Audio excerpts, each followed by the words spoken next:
I pledge allegiance to the flag of the United States of America and to the republic for which it stands, one nation, under God, indivisible, with liberty and justice for all. Thank you. Teresa, take the roll, please. Okay, Mayor Jones. Here. Brenneman. Here. Keel. Yep. Bowen. Yep. Jazz. Yes. And hopefully Westlager and Matson are on their way. I did give you notice, so. Hopefully being the key word, yeah. Yes. I talked to Chris, he should. All right, any additions to the agenda or approval motions by the council? Motion to approve. Second. Any discussion? If not, we'll vote. Brennan? Yeah. Keel? Yes. Jazz? Yes. Bowman? Yes. All right. How about any actions or motions on the minutes from the 8:15 meeting? Motion to approve. Second. Any discussion? If not, we'll vote. Bowen? Yes. Jazz? Yes. Keel? Yes. Brennan? Yes. All right. Bills you gave me, I'll sign those. Those are That's just payroll, yeah. Yep, okay. Public comment, anybody that's not, anything that's not on the agenda? Seeing none, we'll move to visitors. Al Hartman. Request to utilize city tree grinding site. Mr. Al. Okay, first up. Okay, so 601, you notice how we roll, we're rolling. we're rolling good.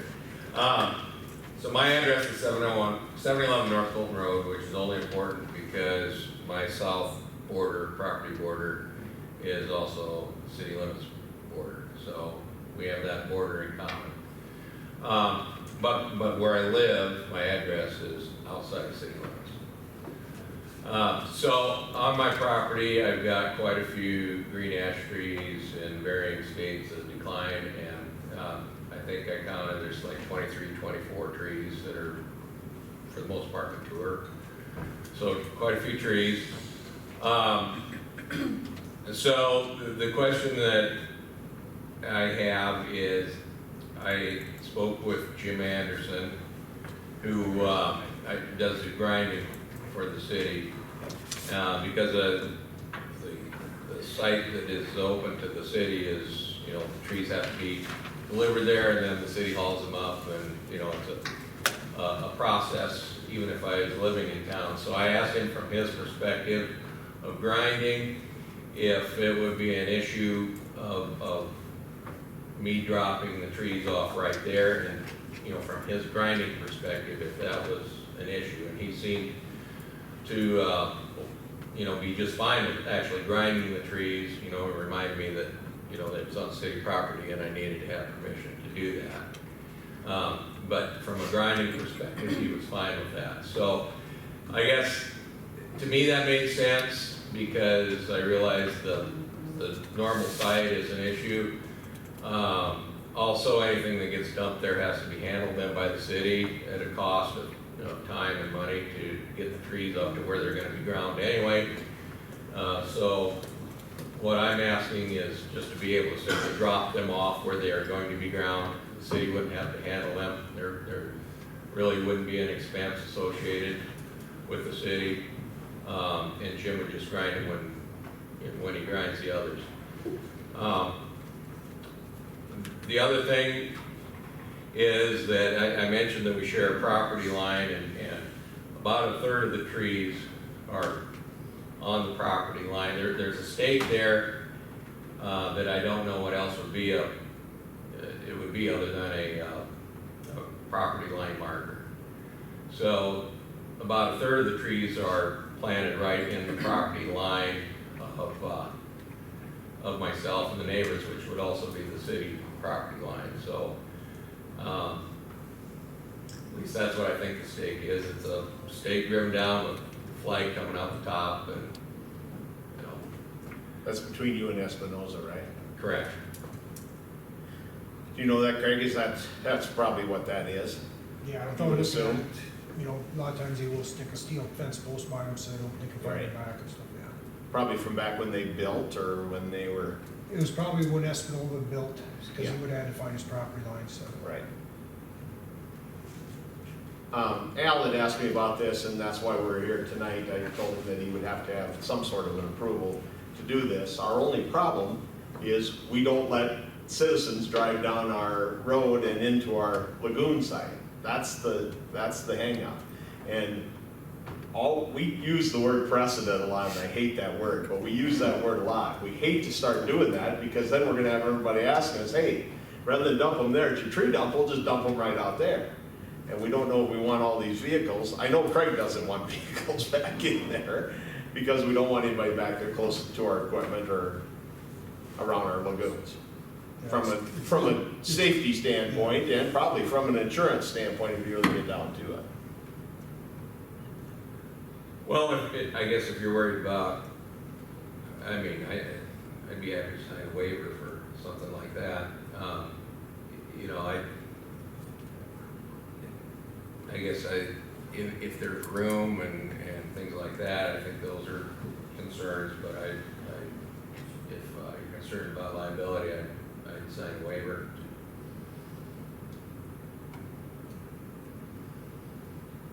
I apologize for being late. Are these just a personal project, or is this something, a Yes, commercial project? yeah. it's my yard, Al doesn't he lives on Colton Road, but not in the city limits. Yeah. bordering city limits.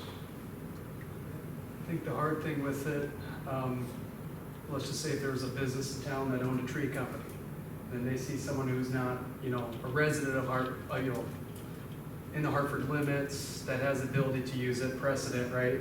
Then what would stop? That's my concern. That's just I read through this before. That'd be my honest concern.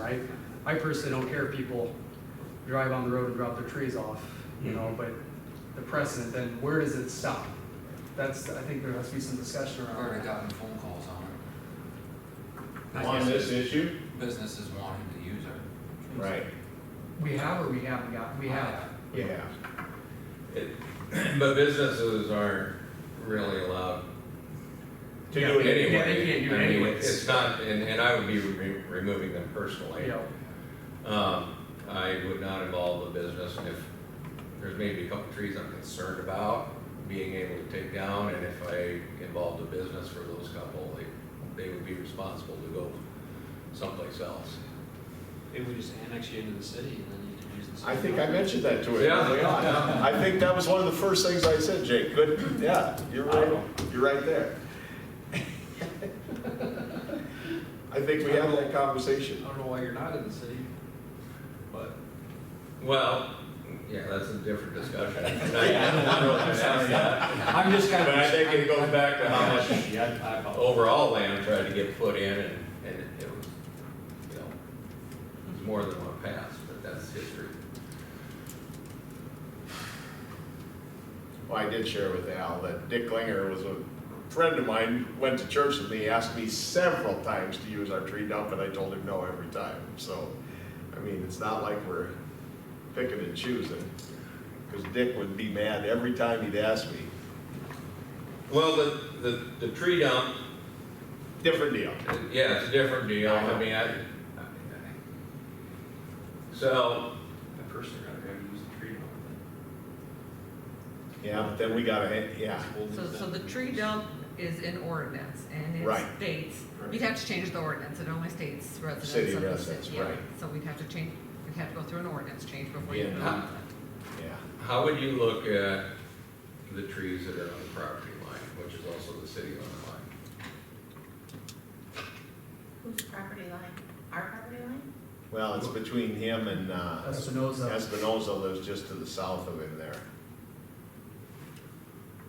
I think you'd have to get that property marked, probably identified where is that property line, and if it's on their property, then they should be responsible I for mean, I those. don't think we'd go out and check, If they were taking them down. but if they were bringing them, they could bring them, right, to the city Yeah, of because if they're Trumbull. residents, yeah. Yeah, there, It's yeah. on their property and their residents, they can bring them. Well, I mean, this is really my project, it's not theirs. Right. Have you talked with them, Al, about the ones that are on the line? No. My wife had a short conversation today because they were talking about getting somebody in to remove branches that were hanging well over into their side, and she Right. said, just wait until at least after tonight. Yeah. Is the guy who runs the chipper, I apologize, I don't know his name. Jim, Jim, does he have any other locations where he's chipping at? I just Not wonder that I'm if aware there's of. a different workaround that's not on city property where he could move his chipper, you know, if there'd be some other avenue for you to get him chipped up that way. And did you talk to that guy in T ever? Did Craig give you that name of that guy? I've got a name of a Yeah. guy in T, but it sounded like, you know, he would maybe want to move something, a chipper like onto the property, and there's You just just not don't that kind of room, Right. so.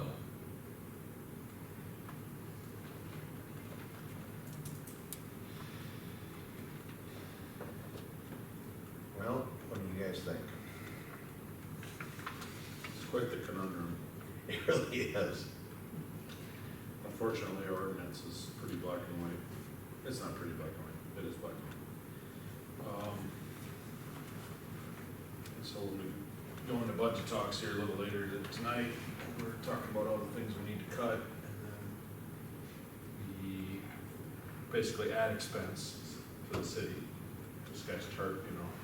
Jim doesn't charge us, No, so Jim he doesn't. He doesn't. Right, yeah, Charge yeah, us yeah, all. that's He right. gets the mulch He from gets it, the, so. his payment is essentially, he gets the mulch, yeah. Right. Yeah. He That's why I was proposing it the way I was, just so that Yep. there would not be expense to the city for hauling from the dump site to the chipper site. Really, the only workaround is to have Espinoza pull it to the, tree site. You know, unfortunately, have a city resident, you know, we don't question where the trees come from, As long as as long as they're city as long as resident. they're a private citizen, Yeah. you know. I think it unfortunately does set the precedent of other people approaching us to Right. Yeah. go straight out there with their, Isn't there a lock there? A lock on the thing. There's a lock on that. Yeah, but I'll tell you what, people see people driving, you can't believe how many times I have somebody ask me, hey, who's running down the gravel road? Cause I live right across the street, so they expect I know everybody that's running down there. So.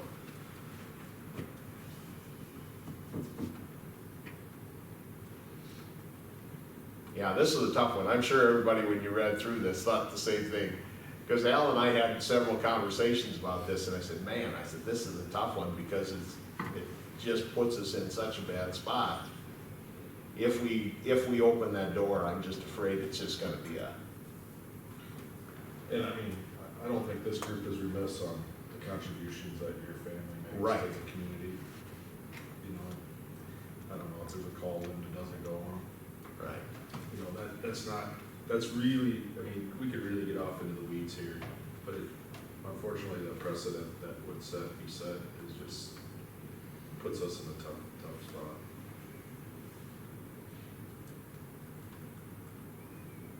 I'm trying to think of a workaround, and the only one I come up with has already been, I just proposed it.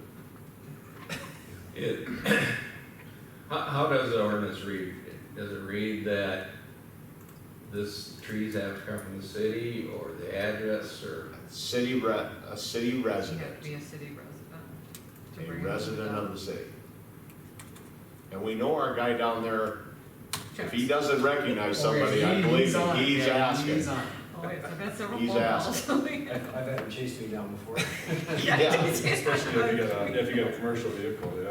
Yeah. So, But, I mean, the reason I ask is that our neighbor to the north, who does not border city property,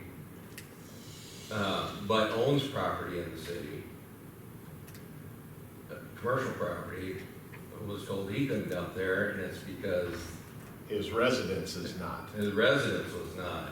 Right. But the trees, but he owns city property. But it's But it's commercial, and we Commercial. don't allow commercial Don't allow properties to commercial. dump Yeah. either. that they leave that in there as well. Yeah, because the ordinance says it's residence only, right? Residents only and no commercial Right. property, yeah. No commercial haulers. Yeah, but unfortunately, that's the workaround. Does Jim haul his chipper in there, like every time, or does he pull it out? No, it's in there. It's, Okay. He leaves it set there. yeah, I think that'd be the other thing. I know it, Alan. I just wonder if like Tom Bowles right across the road and let him pull his chipper out in his field there. Yeah, I just don't know. He hasn't, I haven't seen that thing move since the it Durango, doesn't move when very he often. moved it down there and chipped them all during the storm. It's not, He had it down there for It's big. 5-6 months when he was chipping during the storm.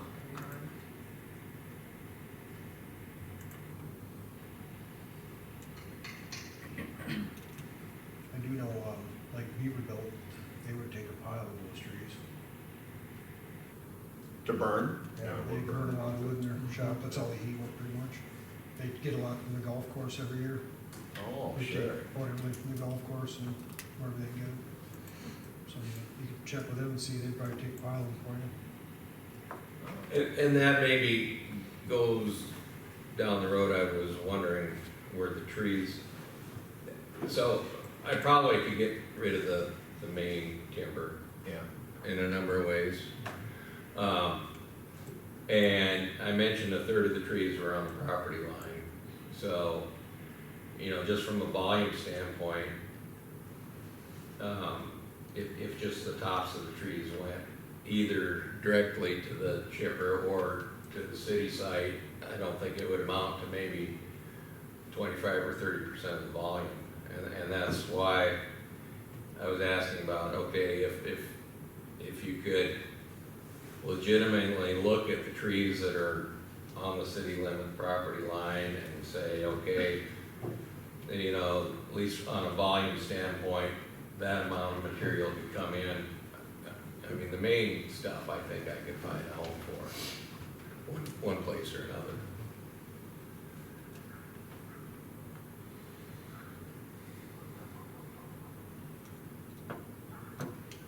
Again, it's a resident deal.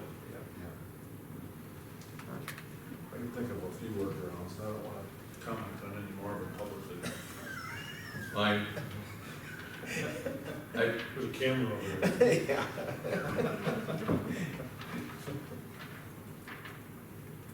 Well, you understand what I'm Right. asking? Yes. And I guess, just because of the time of the year and the fact that it's gonna destroy my lawn, I'd like to, you know, move with this project. Right. So, if you could discuss it Yeah. and let me know, I'd appreciate it. You know, yeah, we appreciate you coming in. Like Travis said, yeah, it doesn't go unnoticed what your family does, so. But we have to, that damn word precedent, I will use it again. We have to be careful that we don't open the door to something that we can't get shut. And as we continue to annex, Right, it's gonna affect more yes, people that are gonna be in the same boat. You know, like Central States, 3 houses up there that are, or 4 that are not in city not in limits. city limits. Right, we own but land in all city around them. limits. Yeah, exactly. Pass out that way. Right, There's a lot, and so yeah, as much as I would like to find a way around it, as it's been said, playing with fire in a way, and could start a whole snowball. well, we're getting a new sewer plant, you'd be able to hook on, you'd be one of the, you know. It's just a little paperwork now. You wouldn't even hardly notice how much more it costs.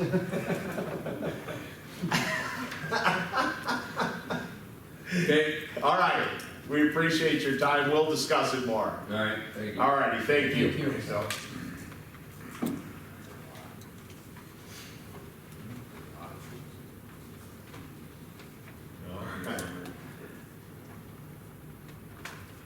That would have been so tough, but given I had this discussion, I bet 3 or 4 times, I kept saying, oh, darn, that just put us in a tough spot. Anyway, all right, let's move on to hearings, applications, agreements, resolutions, ordinances. First up, we have second reading of ordinance 746, Rural Service District designation for partial 64705. This is the acres south and west of the Western Avenue and I-90. Staff approval of this second reading, nothing's changed. Nothing's changed, nope. To make them a rural service district, meaning we'll start getting the tax money.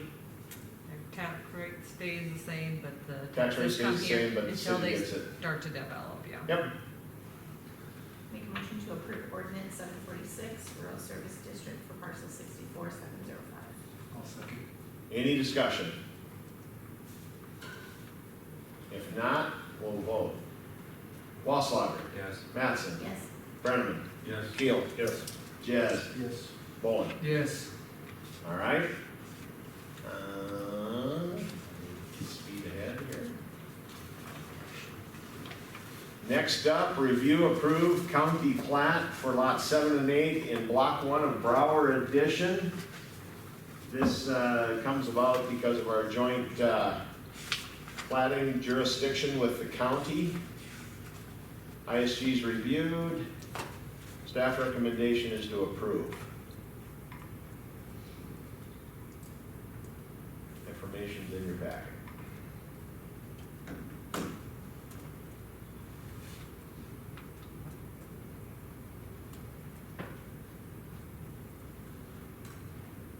Motion to approve replat request for lot 7 and 8, block 1 of the Brower Edition. Second. Any discussion? If not, we'll vote. Bowen. Yes. Jazz. Keel. Yes. Brenneman. Yes. Mattson. Yes. Wasslager. Yes. All right. Next up, special event application for Central States for their Burgers, Brews, and Beanbags. I like the title. For Saturday, September 16th, they're asking for First Street to be blocked from 3 till 9, and alcohol use on their area and the property owned by Homestead Hills next lot over. Application's in, fee is paid. I make a motion to approve special event application with use of alcohol for Central States Manufacturing. Second. Any discussion? Not, we'll vote. Brenneman. Yes. Mattson. Yes. Wasslager. Yes. Keel. Yes. Jazz. Bowen. Yes. All right. Next up, review, approve the amendment for, amendment number 1 for tax increment district number 1. This is for the TIF with Talon Development out of the Maple Pass. They are asking to amend their TIF from 1.6 to $3 million.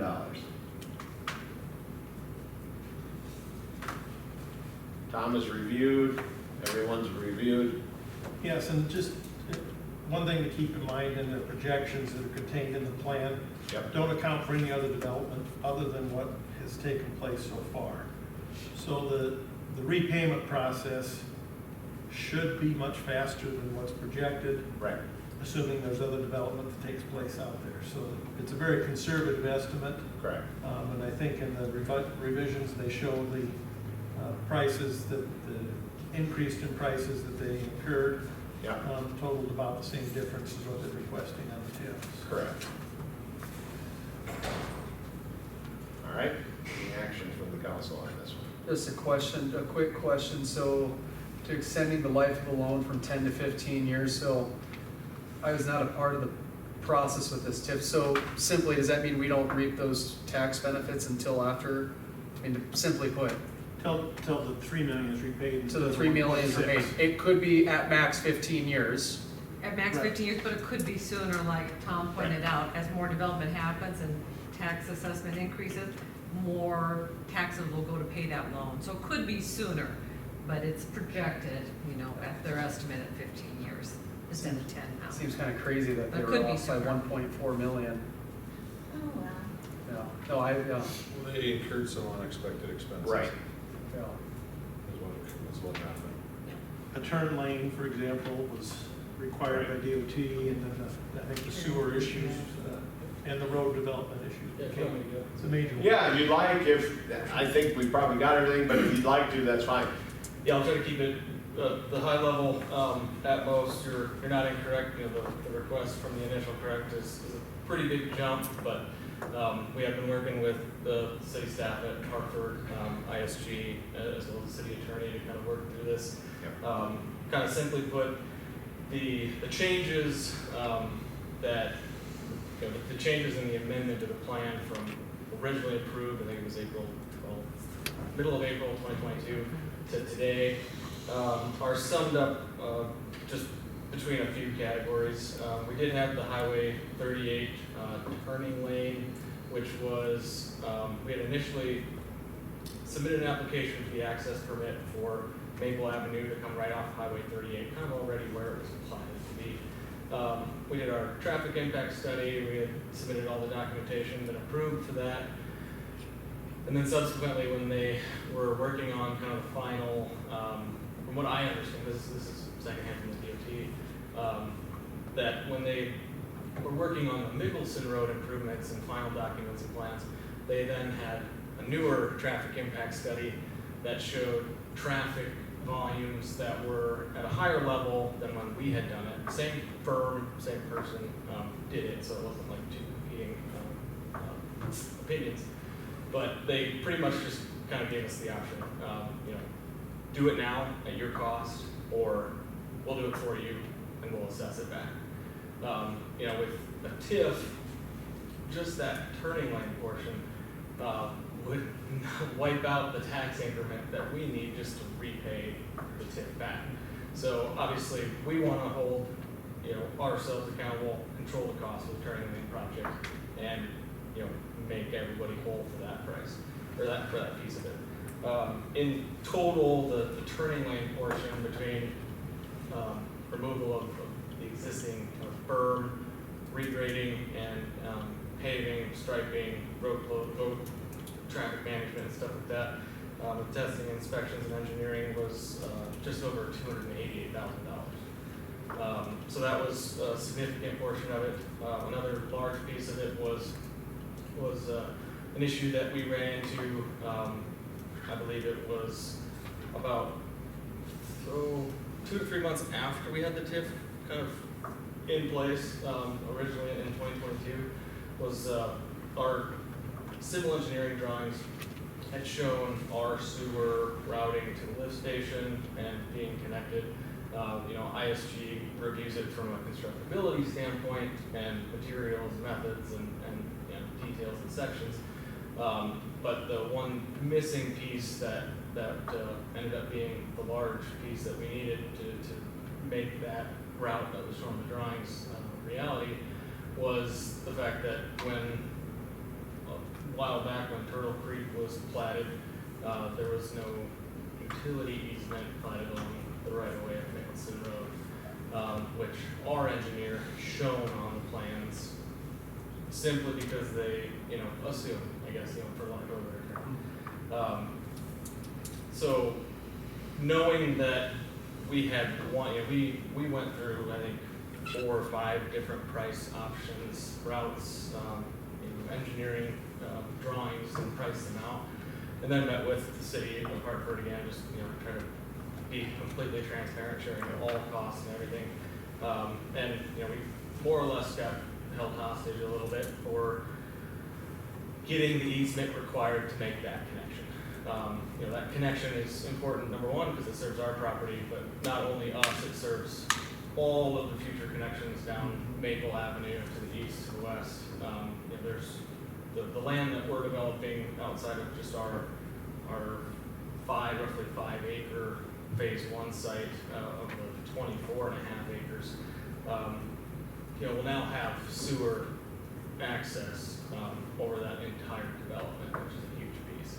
So we did analyze it from a cost perspective. Our original layout meeting the expectations of the adjacent, or the landowner of Turtle Creek, was the cheapest option and the only option, unfortunately. And the total cost of just satisfying the temporary construction and permanent easement agreement was a total of $206,000. We had some, from the time that the TIF was was approved, to the time that we received our final plan review comments, from various parties, not just ISG, but the DOT and, our engineer as well. We had some changes to Maple Road, that weren't included in the original pricing, project pricing, when we had the TIF, approved at the city. There was some changes to our site, but nothing out of line by any means. That was in the neighborhood of about another $180,000, and then just to kind of finish it out, obviously, the rest of the costs were the additional engineering work, which was about $40,000, and then the legal and accounting, for loan origination, because we are, not requesting the funds to be loaned by the city of Hartford, but loaning them ourselves, from our lender that's involved with the project. So the additional amount also, adds interest, holding costs for these loans. And, obviously with today's rates, that's, it's a large number. We had an increase of $294,000 in just financing costs alone. All in all, it's we've been working side by side with the city, and everybody else in the city, the DOT, all the engineers, partners, owners and investors involved. It's a massive, economic development thing for Hartford, not just us. Our goal day one was to provide housing, but also to provide 15 acres of readily, green site development sites, that would be able to spur future growth in Hartford. And obviously, like was just mentioned previously, these projections are only looking at the tax increment from Maple Pass Phase 1. Right. I did do a quick baseline calculation, if we, lease up and stabilize Phase 1, that's coming online here shortly. If we go into Phase 2 within 24 months, let's say, that would put some additional valuation within the tax increment district, to the tune of approximately the same number. I'm just saying, there's no increase in value. I used about the same number. That cuts down the repayment of this TIF, from the 15-year amortization on the loan, to 7 years, 2 months. And that is just with our additional valuation. At this point, I can't confirm or say for sure if we're going to be doing Phase 2 within that timeline. I can tell you that most of the time, when we do developments that lease up well at the beginning, we're generally back here in about 18 to 24 months to start the next phase. But outside of just our parcel, our 10 acres of the 24 and a half, obviously there's a ton of additional tax increment to be added there, that would hopefully speed that timeline up even further. And obviously, the baseline infrastructure is there now. We can continue to add, the city or other developers can continue to add to Maple Avenue, going north and have full connection. It was also designed to serve the 26 acres to the west. And then we do have provisions for the land to the east as well for connections through our property as well. So yes, it's a big number broken down. It doesn't lessen the fact, but there was just a lot of changes happening within a new part of town, with a lot of new people working together too. And with Hartford's piece of this TIF and these improvements, it is nice to know too for the city of Hartford that you're kind of getting all of these improvements for about 27 cents on the dollar, along with a lot of new developed ground and opportunity for future development. So that's my long story short. Perfect. No, that's good, thank you. I got a few questions. Yes. Yep. So when you go to Phase 2, will it be another TIF conversation, No, we waived our right to the discretionary formula. Technically, we could, if it's within 3 years, we could come back and amend it. I don't expect or see any reason as to why that would be, why we would need to, but no, currently, to answer your question, yes, we run projections for phase 2.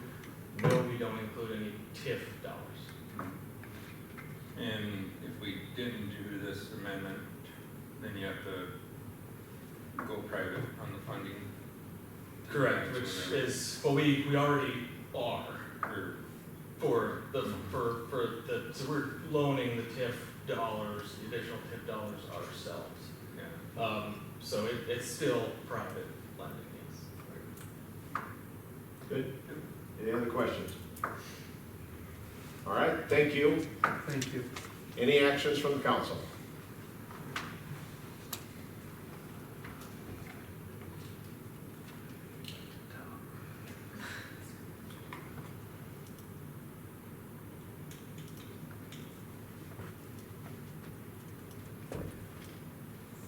Motion to approve the amendment to tax increment district number 1 as presented. Second, Any more discussion? we got a bunch of land for sale in Hartford, so if you guys, I gotta throw that in there, right? We got a bunch of, He's good on land in Hartford. Yeah, I think they're See good. how easy we are to work with? Yeah. All right, any other discussion? If not, we'll vote. Waslager. Yes. Mattson. Yes. Brenneman. Yes. Keel. Yes. Jazz. Yes. Bowen. yes. All right, thank you. Thank you, city staff and engineer, for all your work on that. And engineer. It's a little quiet. Justin is the last one. I appreciate that update, all the points you'll give. All right, we're gonna move on. Boy, we got 23 minutes. We better kick her into high gear. We gotta start talking budget right at 7 o'clock. All right, first up, Minnehaha County Sheriff's Report. You should have got that laying on your desk. Tonight, Deputy Cardis had a call, could not make it, but he also, because of the holiday, got his report in late, so he's gonna get reprimanded for that at some point. Hardcore, man. No respect. Looks good.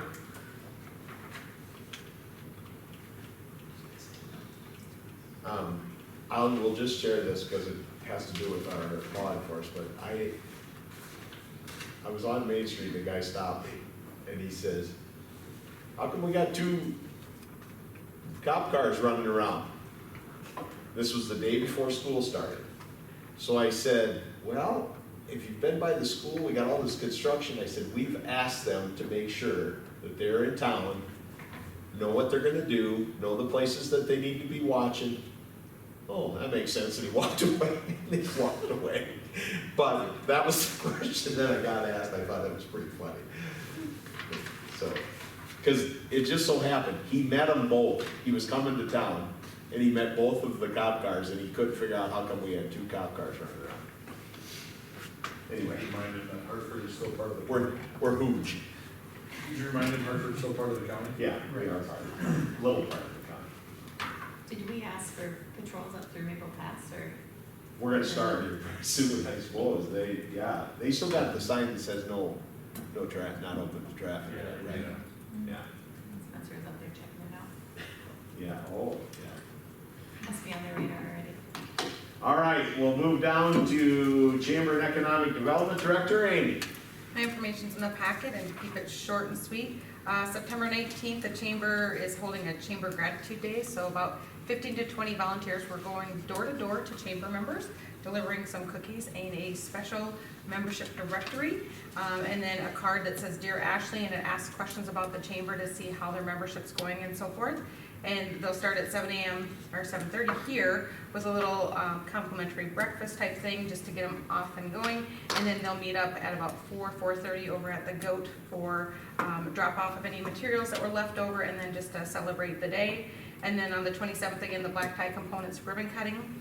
Moving over to Economic Development recently scheduled the groundbreaking for the wastewater treatment facility for September 18th. So working with Arden and Teresa and Craig on that, and that is the update. All right, any questions for Amy?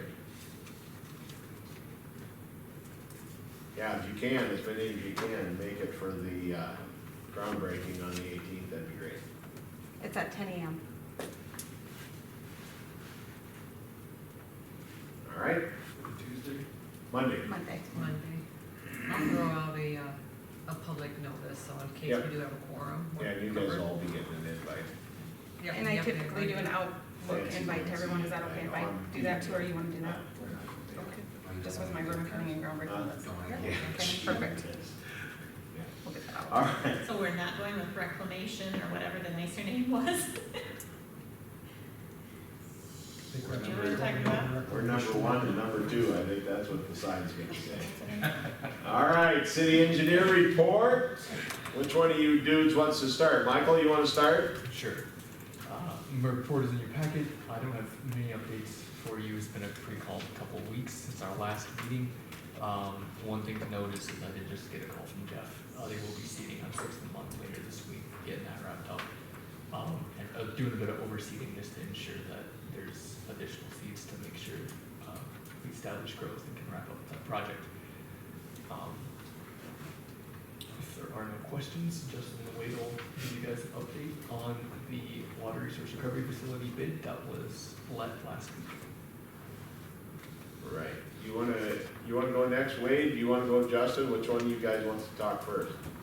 We're a team. Oh, jeez.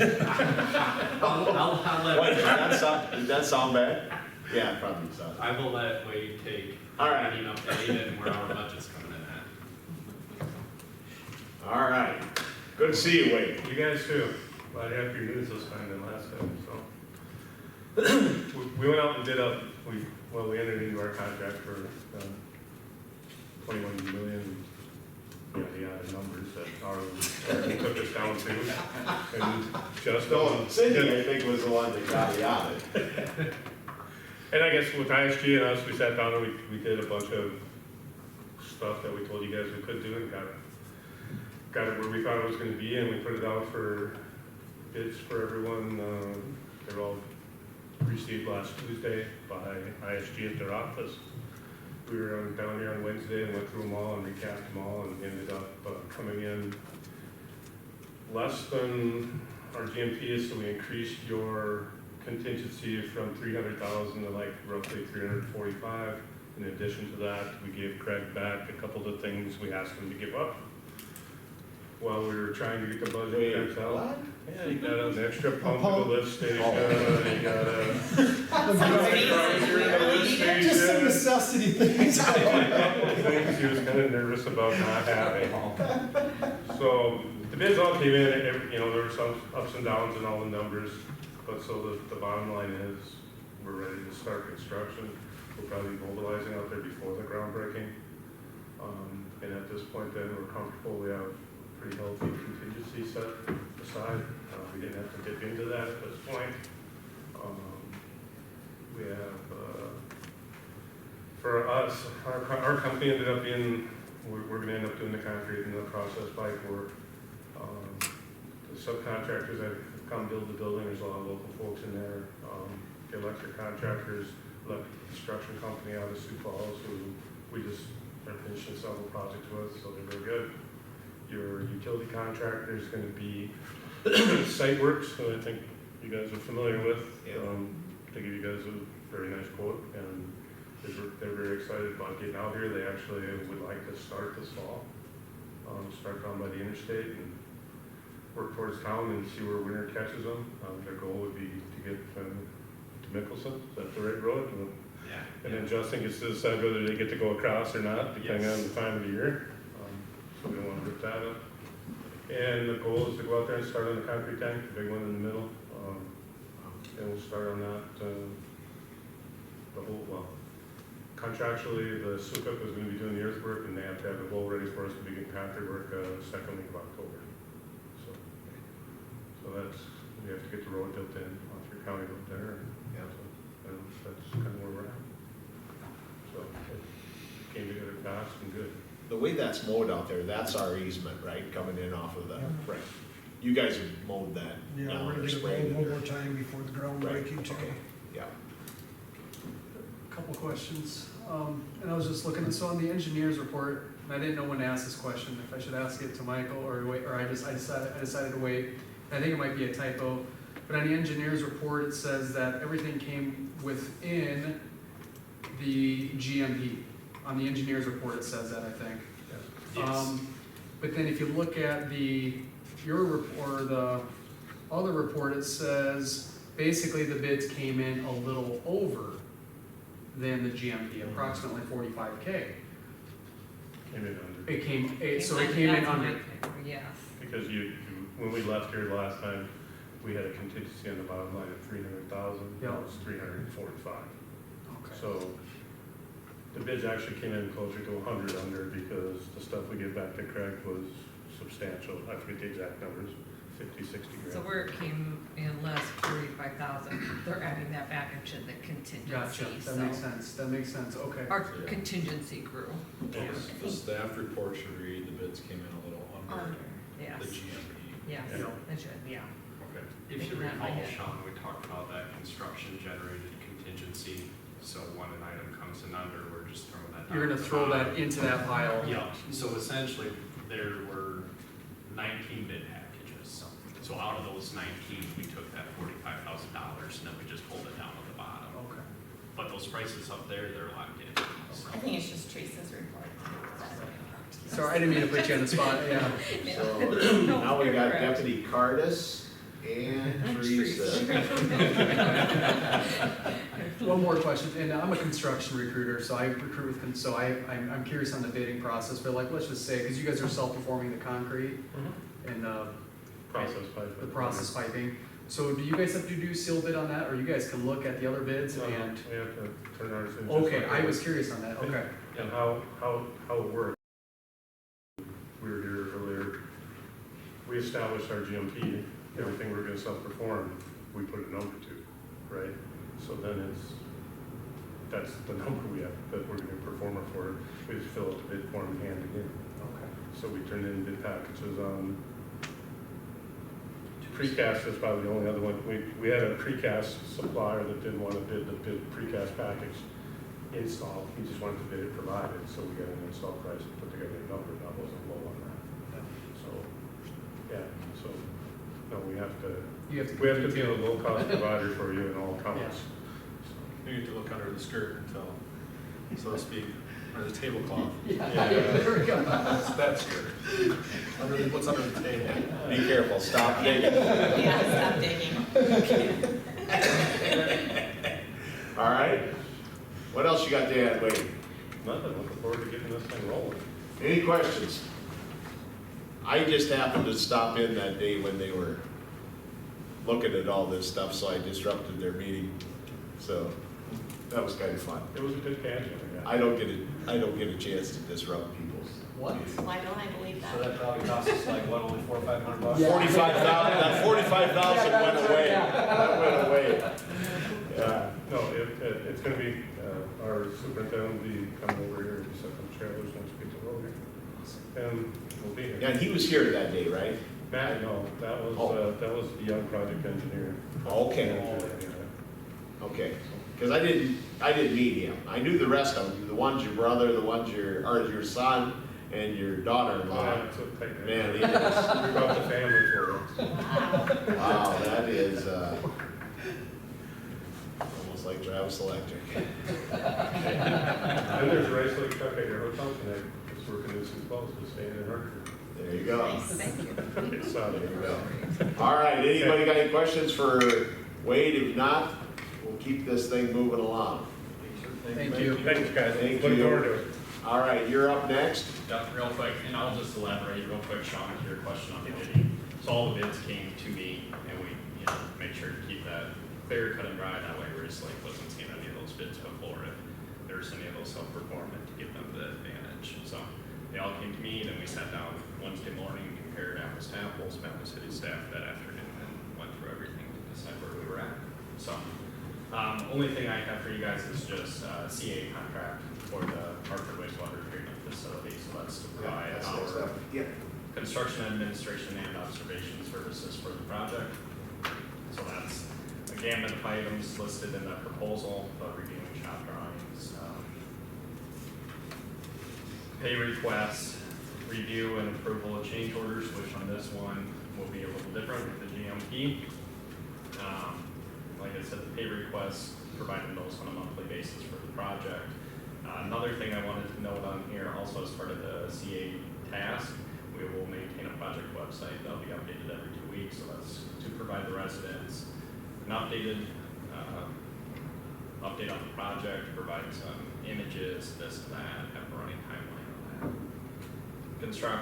Construction observation task, like we do on most projects, be on site, observe the testing, progress, et cetera, make sure Rice Lake and their subcontractors are doing the project per plans and specs. So this afternoon I was looking through this, and I did call Justin, because I had seen a paragraph in here that I wondered about. And it talks about their construction observation. And I clarified it with Justin, but what concerned me was, it says ISG will have site visits, observation of the contractor's work, but will not supervise, direct, or control any authority. So I asked him, I said, well then, what are we paying you for? And so we had that discussion, and he said, well, I can't tell them, or you can't tell them what to do. Methods. Right. Really means methods. We cannot tell them what to do. So if we see an issue, then Rice Lake, as our CMAR, we would go to Rice Lake and say, hey, these guys are out of compliance, or they're doing something wrong. Better stop this deal right now, or this thing's not gonna fly. Yep. Correct? Yep. But So- in the instance of a failing concrete test, Yeah. so if they're pouring walls and the concrete test comes in bad, we have the right to refuse that concrete, so. But I'm scrolling through this and I see that paragraph, and I'm telling you, it stopped me. I thought, what the heck? Looks like a scheme. Yeah, it looks like a way for them to get out of everything. And then the other thing other than I talked about was just project closeout phase. Yes. So once we get down to that project closeout, we'll be working closely with Rice Lake to have a punch list, get all the punch list taken care of. Once the project's all sealed good, Rice Lake, ISG, and the city's comfortable with it, ISG will publish a letter stating final project acceptance. At that time, we'll release that final bid request as well. So. Excuse me, I'm a little new to this. So what we have paid ISG so far on this project is the design and engineering? Correct. Okay, so it seems like, and is this a normal process? It seems backwards to me, and maybe this is a normal process, because the project is starting, but that's typically. So typically what we've done here is we have the design phase proposal. Okay. And once we get through the design phase, everything's moving forward, and then we enter into that construction phase proposal. People do it all different ways. Sometimes you can have everything lumped into one, have that signed proposal from the get-go, day one before design even starts. It's either way, I don't know if there's a benefit or negative to either. So on our end, it helps us estimate a little better on the actual fees and construction timeline. So you're gonna get a more accurate proposal at the end of the day. What's the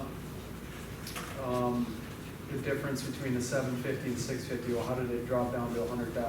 That's where I was taking a little better estimate on it. So we did an hourly estimate. So I broke down our staff, estimated staff on it based on the scope that we provided in here over that, approximately 24-month construction period. And that's where we ended up.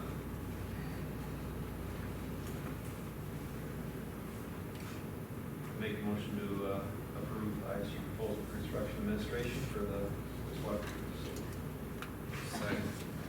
Got 2 seconds, that means it's really official. Any other discussion?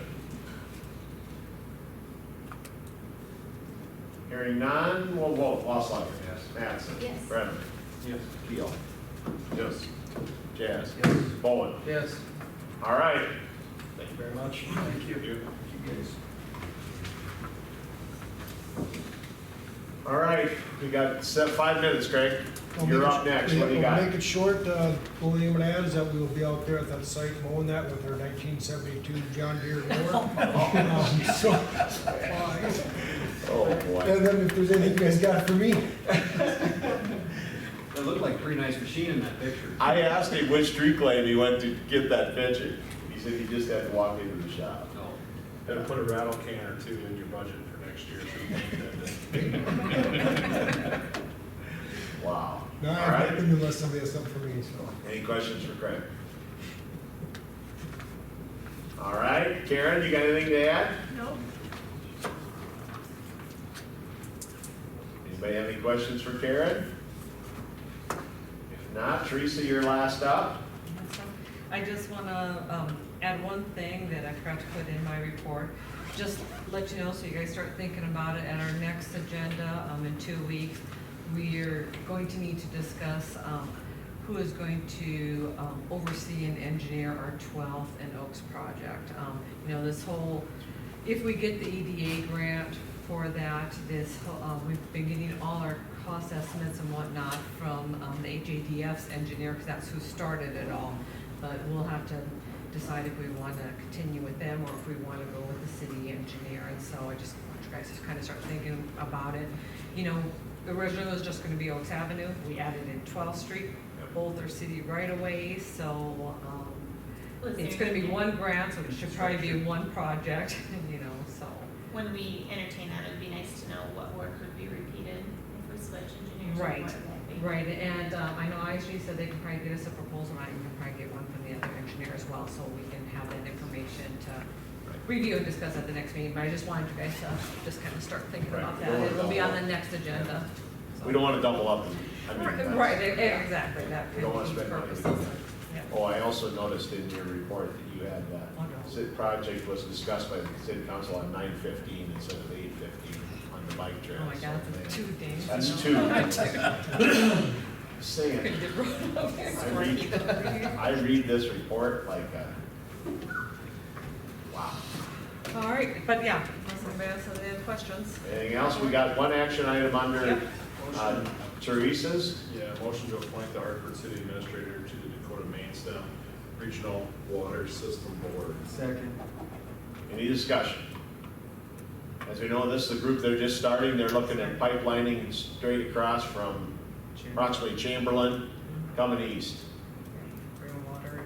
It'll Bring be a water many-year in. project, but we're just at the beginning phases, but we have to start something. And when we first got it, Teresa's been setting in on their meeting, but now they're looking to get their board established. Right. All right, anything else? If not, we'll vote. Bowen? Yes. Jazz? Yes. Keel? Yes. Brenneman? Yes. Mattson? Yes. Wassler? Yes. All right, if there's no other business, I'll entertain a motion to adjourn. And a second. Oh, we don't have We're to? just moving into new business. Oh, Yeah. we don't have to. I thought we had to adjourn. Nope, I kept it all over So the agenda. let me reverse that.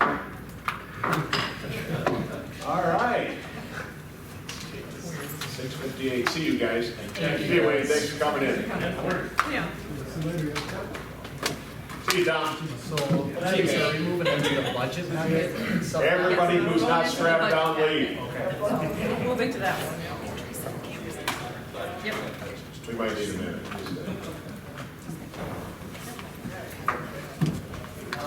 How's the red snapper or the shrimp? Good? I didn't do the red snapper, sure. Okay, good. That's fine. I did, first thing I asked Greg, I said, what tree shelter belt were you in?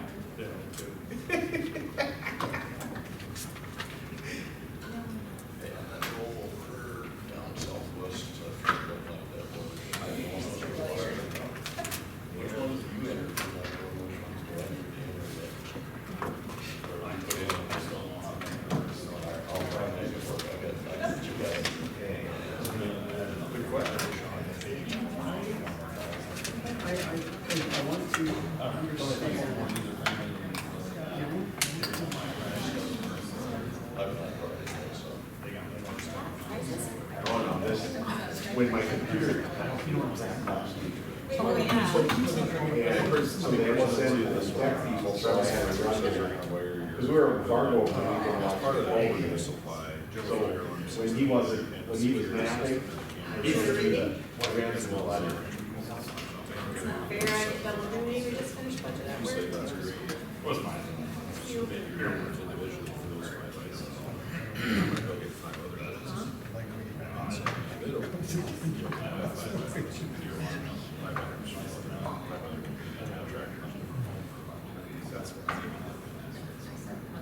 Wait for a minute, get around and back and then Probably the start. simplest way to look at it, they have to do it, to Justin's point, they have to submit to him their price.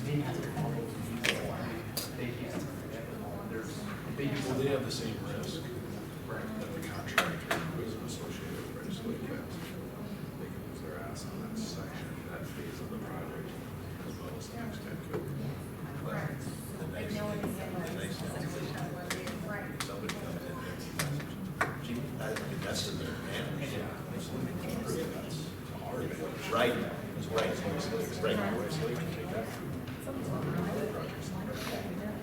if we say, right,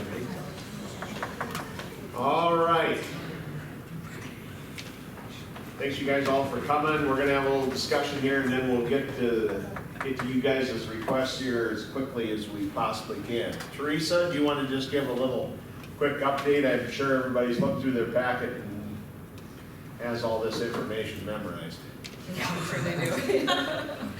So, yeah, let's just start off with, the budget. This is where we set what our budget's gonna be for 2024. We set basically what we predict revenue to come in next year and what we predict for expenses next year.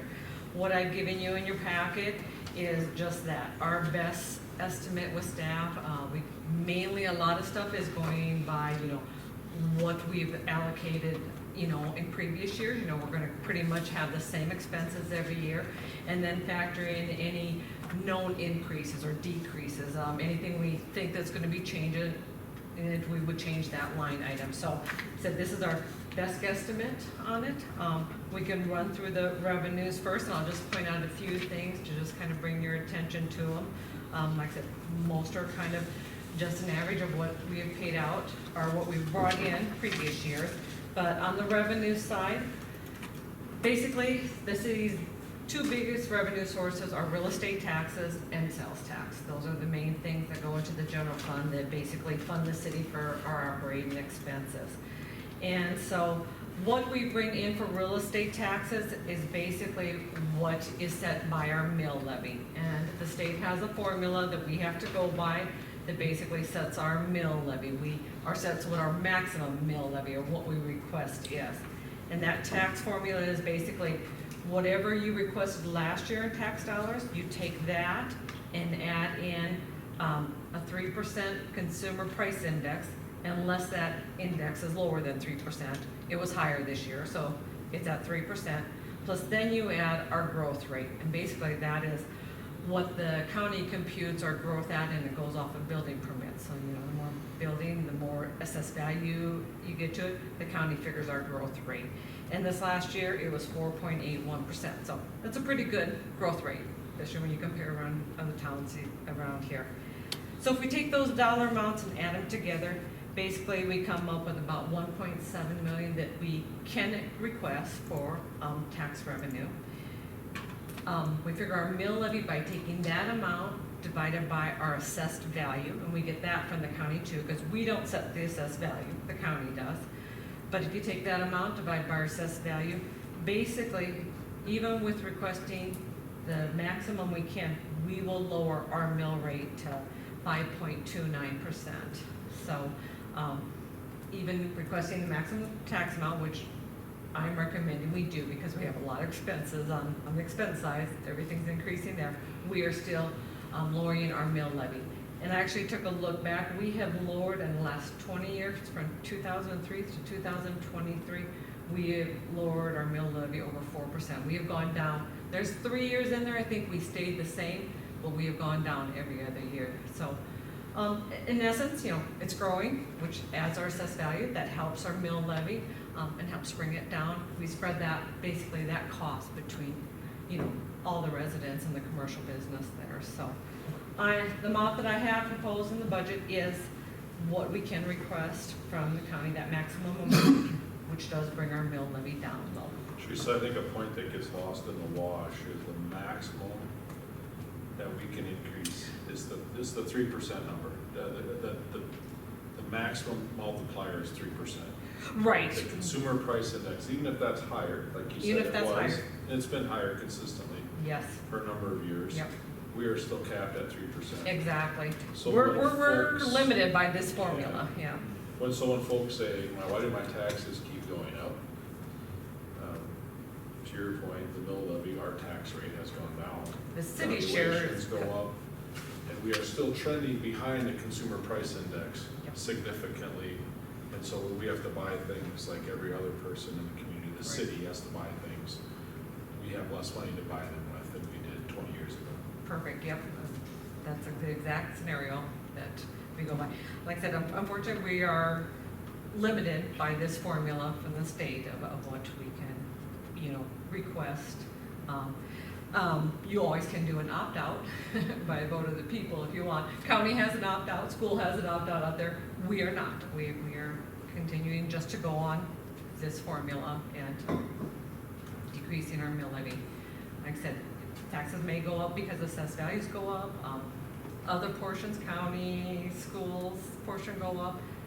The amount the city gets from that tax bill is going lower though, for the mill rate. So I'm print that out. Like I said, our other second revenue source is the first and second sales tax penny. I'm calculating about a 14% increase. We are, luckily, people are spending more here, we're growing, and we are getting more sales tax revenue, so that always helps out.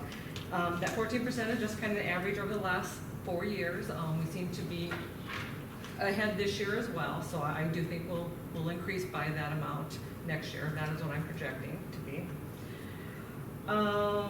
Next thing, I just want to point out a couple things that have basically gone down in revenue that you might have noticed. Billboard, lost my line here. Other leases and permits, this year we were projecting like 62,000, we're down to 16. And that is all mainly to do to cannabis licenses. We get $10,000 a license. When we started off, we had 6 applicants, we are down to 1 that's really functioning and going. So we lost 50,000 there, or we're projected to lose. So that's. Maybe if we lower that, then we can get more. I mean, yeah. Or we could just leave it where it's at. Exactly. Our cellular antenna lease too, we had 2 leases, we are down to 1. Speed Connect was on our big water tower. They have, well, in essence, a year ago stopped paying their bill because they're just going out of business, and so we have no lease with them anymore. Just want to point out the Lennox payment, that of course is, Kyle, he splits his time between Lennox and us, so that revenue is their half of paying us for his services. And you will notice throughout this, the bank interest is up a little bit higher than what was projected this last couple of years, because interest is up higher. So, and we did move a majority of our money over to that index money market, so we're getting greater interest there. So that's an extra 20,000 that we're figuring in there for interest as well. One other thing that was added to the general, special assessment dues. We didn't have any in the past years because basically these are the assessments that are being paid off the Vandermark and Ninth Street project. We've closed out those projects, so we closed those funds, so now everything's just coming into the general because there's 2 people that still are paying assessments on those projects. Street maintenance fee, that is just, the fee that we get every year. Obviously that increases because our land is increased, so those extra linear footages are added to that. But we did, as you know, kept our street maintenance fee still at that $150 this year. We didn't increase it at all from the previous year, so that amount stayed the same. It's just that we have more land annex that we're charging it to. So those are kind of the big differences in the general fund. The next fund that we have that we expect revenue to come in is the third penny sales fund. And this is, from recreation, eating establishment, bars or whatnot. That's an extra penny that gets charged. And basically what goes into this fund, we use it mainly for promotions. There's only certain things you can use it for, like, civic centers, you can use for professional fees, for building services and whatnot. What we've had for the last few years is used it for promotions and mainly to fund our chamber and our HADF. It's come out of this third penny. The money we've got generated from that has gone to pay those appropriations. A new fund that's added is this 300 debt service fund, and that's the TIF, the money that's going to be coming in for the TIF, and then it's going to be going out on the expense side. It's just going to be a washing in and out. The dollar amount shown in there is what was projected on their first proposal to us. I will probably adjust it since we have changed it now. It's not in the, like I said, the scheme of things. I'll adjust it on the revenue side and then on the expense side, because it's an in and out, it's the same dollar amount. We don't make anything off it, so just to let you know, I'll make that adjustment. Then there are several funds shown in here where we have closed out projects, but the next biggest one is the wastewater treatment project. We will have revenue coming in for that from basically the grants we have received on that, and then our SRF funding. That dollar amount shown is what our engineers predict we will be paying out, minus the interest earned, but that's what the engineers expect we'll be paying out in 2024 for that project. Our 12th Street and Oak Street project, if we get the grant approved and we move forward to it, basically that 1.8 is the grant amount that we will get from the EDA grant and from the LIP grant, and then basically the transferring amount, the other finance at $206,000, that is the city's share that we will basically take out of our general fund and put it into this project fund.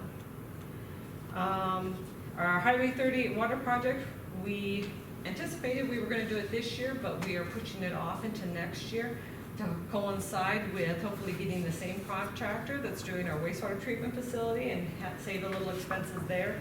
So next year we are projecting to basically draw on those SRF funds. We are basically funding that project with $500,000 from the city's general fund, which you'll see there in that transfer in, and then the other $490,000, that is an SRF loan that we've already applied for and received, so that revenue will be coming in next year.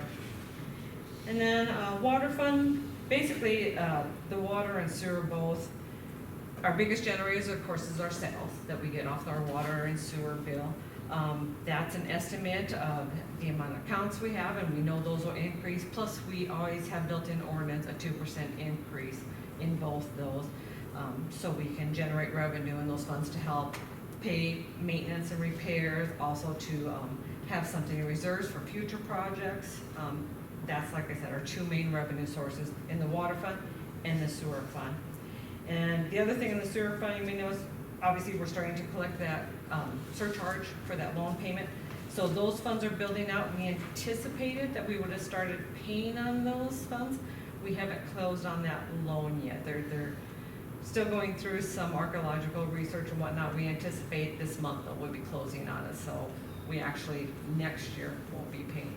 We won't have to pay into that, but we'll still build up those funds and have the money there to be able to pay that loan. So that's an added revenue source there, but obviously that's going to go to pay the loan. So basically, all in all, those are kind of the big changes to the revenue, or they're the things to point out on the revenue side. Grand total of it, the city expects to receive next year about a little over $21 million in revenue expense. Any questions on the revenue? The third penny sales, think about the third penny sales tax. Yep. Is that like a state law for it can only be used for certain things? Is that? Yep. I'm guessing that's what that is. Yep, it's restricted by state law. Yep. Yeah, they allow a city to adopt a third penny sales tax, because not all cities have adopted, but if you do it, then you're restricted of how you can pay that money out. And like I said, we mainly use it. Promotions is one of them, and so we use it to help. We've been using it to help fund the chamber and the HADF. So we've used it.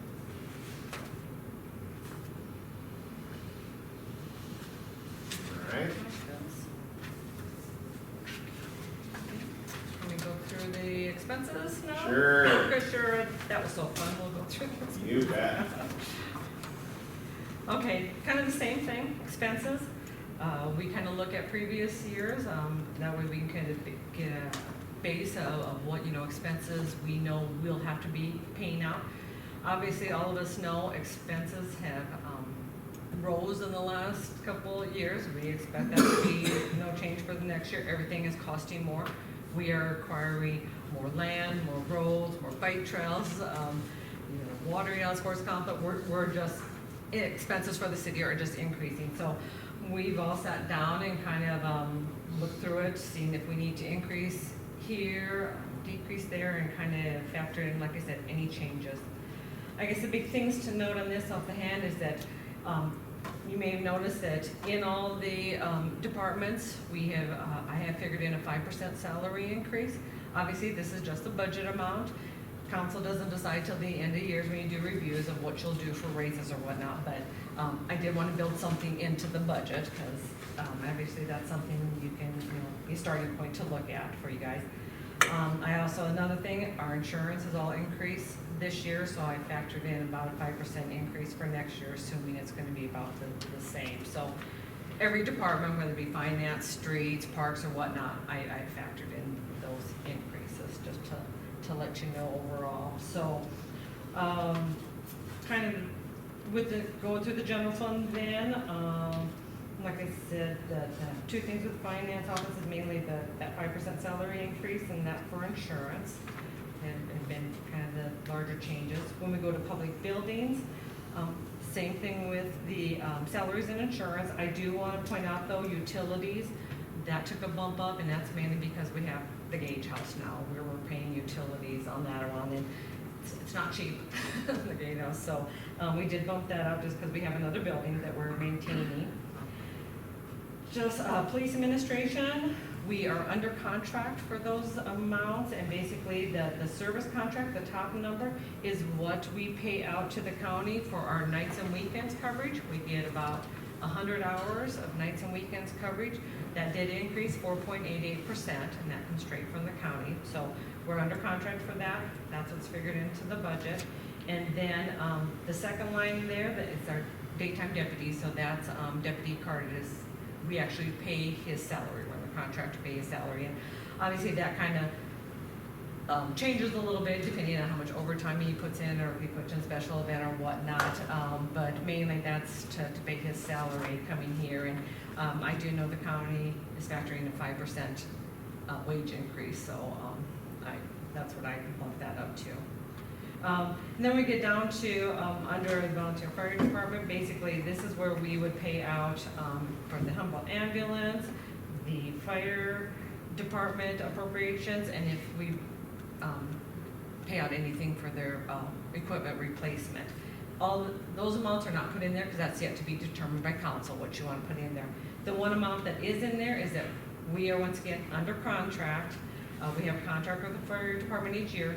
That's part of the loan agreement, is that to pay them $80,000 till they can pay their building loan with it. So until that building's paid off, that is under contract that we need to pay that out to them. So that's figured in there, but the rest are to be determined. Streets and highways, I do want to point out under professional services, so this is engineering. We did add in $30,000 for a drainage study for Kelly Avenue, and that is in our CIP to do next year. So if you notice in our CIP that we got from the engineers, our update CIP, that drainage study is in there. We are having more and more problems with Kelly Avenue. We know at some point we will need to do something. So one of the first steps is to do a drainage study. So we're going to put that into budget for them to do this drainage study so we can start looking at that project. Another thing is utilities costs too. That jumped up a little bit, and we have more increased costs in more streetlights because as Maple Pass gets online, Turtle Creek gets online,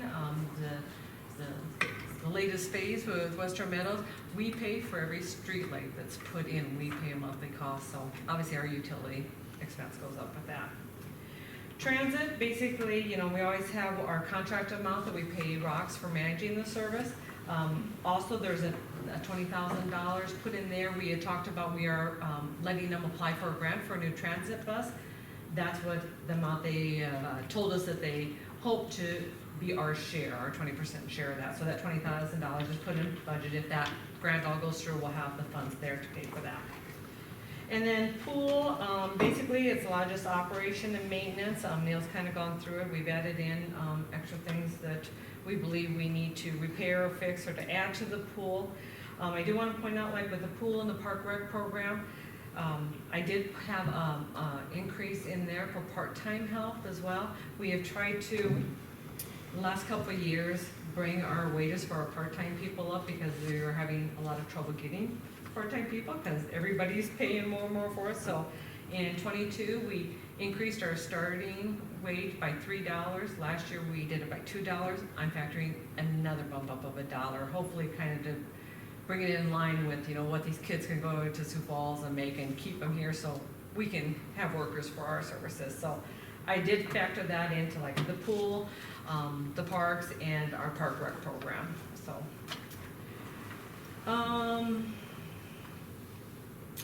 Just go down to parks then. I do want to point out another thing with engineering service that is in our CIP. We got $40,400 for professional service in parks, and that is to basically for the engineers to look at Swenson Park. Part of the grand scheme of it is that the road going in there in the parking lot now, there's supposed to be a road that goes further east to basically get access to further fields like the football fields and the soccer fields and some more parking there. So part of the CIP, we factored in basically doing some engineering work to kind of design that so we can start looking at that project as well. And then the only thing under parks, under capital improvement, which is your park and rec board, I did put in that $255,000 that for a building at the sports complex. That was gonna be our share of, you know, the building that, the storm shelter building. I did put that amount in next year for a building, because as we've discussed, we're hoping for $255,000, we can use what we were going to pay out of our share of the grant and get a building up there that's just a restroom and a concession stand. So I put that in. I did not factor in any of the other requests into the budget. That's something you guys can discuss under staff requests. Moving along. Planning and zoning. I don't think there's much changes there, just salary increases again and insurance increases. The professional service engineering fees, that is basically the fees we pay to ISG to do day-to-day services, to review plats, to look over a development design. If a developer has questionnaires, then to answer. It's not related to a specific project that we're under contract. This is kind of the miscellaneous engineering service. So that's figured in there. Promotions. This is where we fund like our hometown Christmas and our Jamboree events out of the general fund. The one thing that is in there, you see that $160,000, that is our city's commitment to the HADF's Envision campaign. And it was a 5-year campaign. 2024 will be the 5th year of that campaign, so that'll be the last payment of the $160,000 unless something else comes along. But we are obligated by pledge to pay out that last year for $160,000. Who's your pledging? 800,000, right? 800,000, 5 payments. Yep, 5 payments. Yep, Right. yep, exactly. So like I said, 2024 will be the last payment of that. Then of course you just got your loan payments that we have. Under general fund, the last thing there is transferred out, and basically that amount is basically, we are planning to transfer money into the 12th and Oak Street project fund, so out of the general into that project fund for our portion of that, and then transfer $500,000 out of the general fund over into the Highway 38 water loop fund.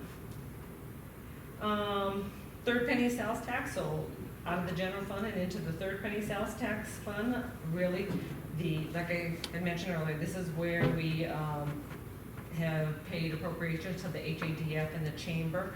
The HADF this year is not requesting any appropriations from the city, but the chamber is requesting funds, $20,000.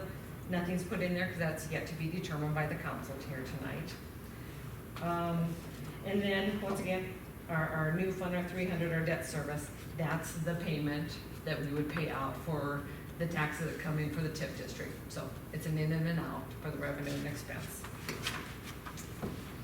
And then, let's see, what else? Don't have many other changes of significance. Basically, when we get to the 12th and Oak Street project, kind of explained before, you know, those expenses, they're all gonna be paid, are scheduled to be paid with, the grants that we get for that and our SRF funding. And then the Highway 38 project, we have an SRF loan with that, plus we were using $500,000 from the general fund that we're transferring over. Water fund, kind of water and sewer, the biggest expense with the water fund is we buy water from rural water, so obviously that's the biggest expense coming out of there, is that we are buying water from rural waters. So obviously, we anticipate as we grow, we're using more water, we are having more revenue come in, but we're also paying more expense going out as well.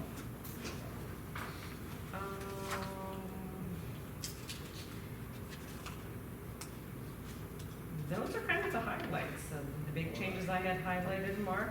So grand total, just about 20.5 million in expenses, so a little less than revenue projected to come in, so we have a little playroom. Not much, but a little bit, so. How does it work?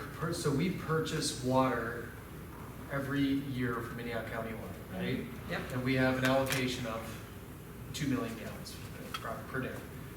So how does that process work? So do we pay in advance for No. a projected? Monthly bill. Okay. They have a meter that actually comes off of their line coming to our water tower, just like we do in your house. Yeah. They read that meter, seeing how much water goes through there to our water tank, and we get paid out for that. Okay. And they okay. And they're increasing this year by, Yes, 15, yeah, and They're going I up put by there, they have an increase, but So it's when's the basically last- 15%. But you only pay for what you use. right. So when was Yes. the last time they had an increase? Oh, they This is my increase conundrum every year. Where This does year, all the water go that we don't use? the, So, they usually factor in the increases, obviously the expenses, usually it's, You you can't know, get more, but it's gone. 3 to 5%, 8%, this year is 15% though. That's bizarre. They have a big increase this year. That's just crazy. Yeah. yeah. Back where it started. Yeah, it goes back into the eco-friendly selling again. Yeah, I mean, it's a Yeah. great business. That's the Oh. business I need to get in right there. Oh, yeah. We haven't, you know, so much allocation, like I said, but we only pay for, or we get billed what goes through our meter to our water tower. At this time. I should say, at this time, yes. That's you why know. they want You know, to they take talked away about, If you're using here, they talked about charging us for unused allocation the next go around, you know, that hasn't been determined yet, but you know, we brought that up, they're talking about that. So, at this All time. right, let's keep moving along so that we can get these people over here, Yeah, up to the podium. okay. Or get Is that an option?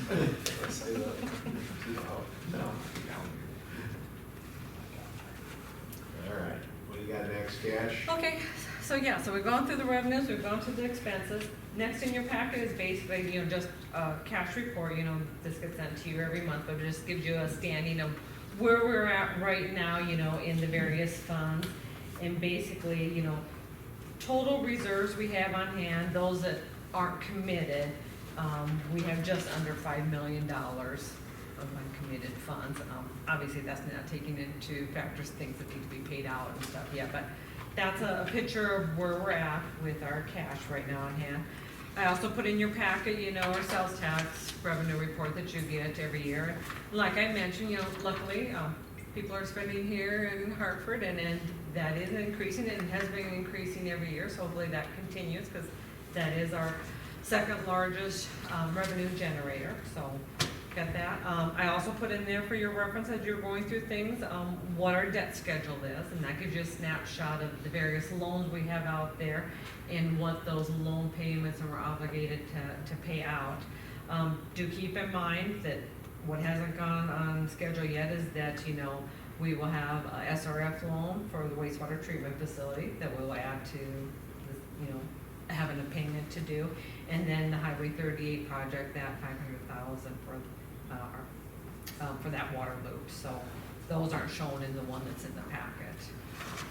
Well, luckily though, we do have 2 loans that are going off at the end of this year too, so that always helps. Yeah, exciting.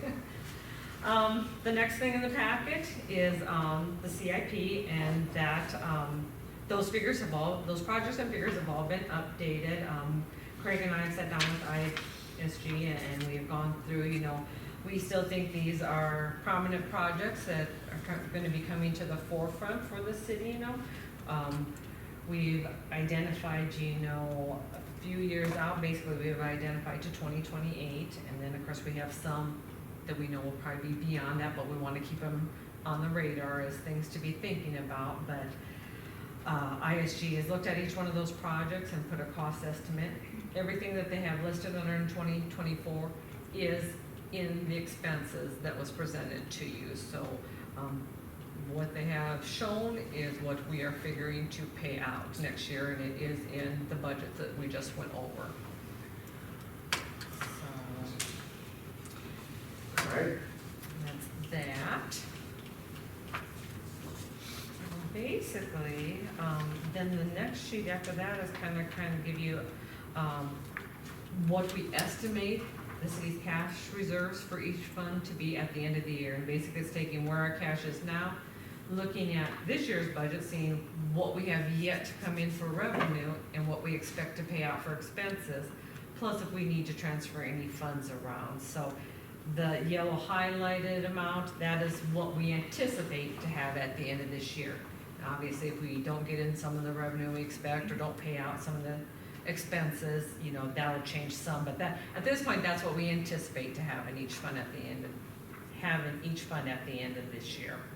And that's what's kind of our starting point for, when we talk about, if we can take extra money out of funds, that tells you how much revenue we have in them, so.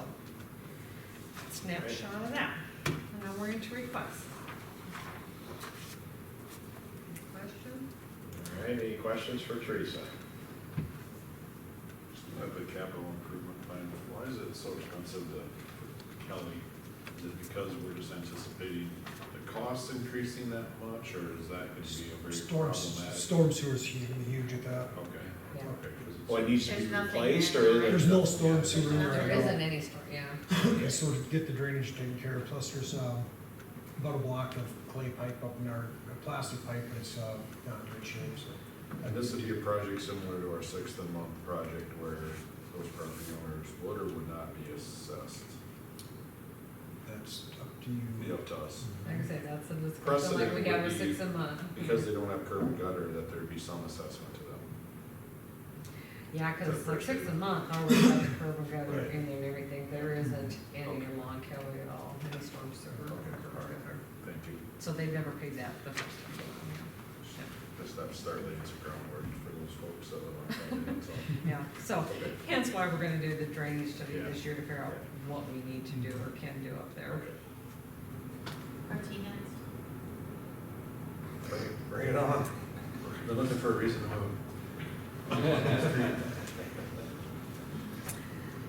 All right. So do you want me to go through the staff requests first, or do you want? How do you want to take it? Well, I suspect we could run through can we run through these guys' Sure. then? And Yeah, then, yeah. we'll come back to the staff requests after we've, Further spiel, yep. Further well, spiel. there you got spiel, sorry. Trying to get there, sorry. 40,000. It's not quite that. So where do we have to budget for a projector and or TV screens or something for this room? So that when we're looking at something, we can look at it. Where does that If you go? brought that up before budget, I would've got some cost estimates. Oh, sorry. I have, in fairness, Yeah. whined about needing a smart board or something multiple times. I mean, you Oh, could. now, some of us have been here Amount before, and we budget killed that budget. one time, remember that? Yeah, you know Scott Nelson? We killed that. Yeah. I mean, we're going into 2024, I it know. seems like we ought to have a screen or a large TV or something to pull up a map and a pointer. And Should we get to could, the in public 2000s, is that what you're buildings, saying? put Get out of in it. an extra 5,000 or whatever, It can't be that much. I don't know what. We need to do a fundraiser. You just add it to the budget for next year. I said, or we could just, at some point, get cost estimates and you just add it to the budget, like, things All that pop right, up like that. we're gonna come to the fine folks that have been sitting here waiting for us to babble for a while. Tim, I think you're first up is the Humboldt Fire and Ambulance Service. They are requesting this year $23,425. I think that's a 625. Is it 6? It looks like oh, it could be. Teresa, that's 3. I believe. What did, It is, it is a 6 on their deal. that's what it says. Okay, I can see it. And you put I don't know what 4. page you're looking at. Oh, It looks like a 4 on It her. does. But on their request. It does look like a 4 on the It request. It's a 6. It's a, oh. Here's Oh. Let's take that off Let's mine. meet middle at 5. That's kind of gray area. I don't know, that's. Take that off of mine. Stephanie had 1. See, that crazy? I got your back, Teresa. Good, thank you, that's okay. All right, Tim Even with Humboldt Ambulance Service. Yes, that is our request, 625. for fiscal year '24. I believe I mentioned last spring when I was here and requesting the release of funds. Our call line for 2022 was 330 calls for service. Of that, 212 were for the Hartford zip code. We do not break it down any further than that. At least I don't. I guess I've never asked Sue to do that. She'd probably shoot me if I did. But, so, yeah, 212 were for the Hartford zip code of the 330 calls for service. Currently this year, we are at a little over, I think it's right around 220 calls for service total for this year. Puts us on pace. At the beginning of the year, we thought, wow, we're going to blow that out of the water at 330. It kind of settled down here over the summer, so right now it's looking like we might come out pretty darn close to where we were last year, which still is a significant higher number than we have been in the past, but. Numbers so far this year trending about that same Correct, percentage. yeah, the way it's looking right now, it puts us right close to, probably gonna be real close to 330, unless something changes. But your calls to Hartford about the same. Currently, yes. 75% or so. Yeah, yep. Well, the one thing that I typically, or somebody typically says is, we gotta have you guys, because when we need you, we want you. So, any questions for Tim? I see they included all of their fine stuff. You have a full-time person? Yes. You guys have a Humboldt as full-time? We have, one full-time person as a medic, and then we have, there'd be 6 part-time filling in for shifts for ALS, Advanced Life Support.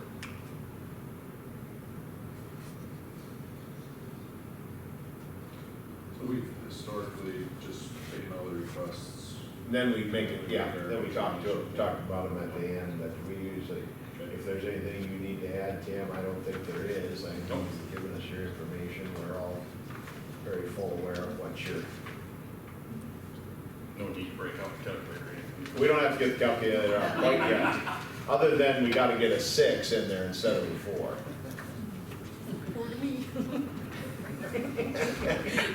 We'll note that they are requesting 6. All right, any other questions for Tim? Yep. Thanks, Tim. Thanks, Tim. You bet.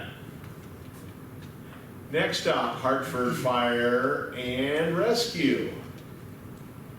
Looks like you're requesting 80,000, and this is on top of the 80,000 that we're contractually obligated to. Correct.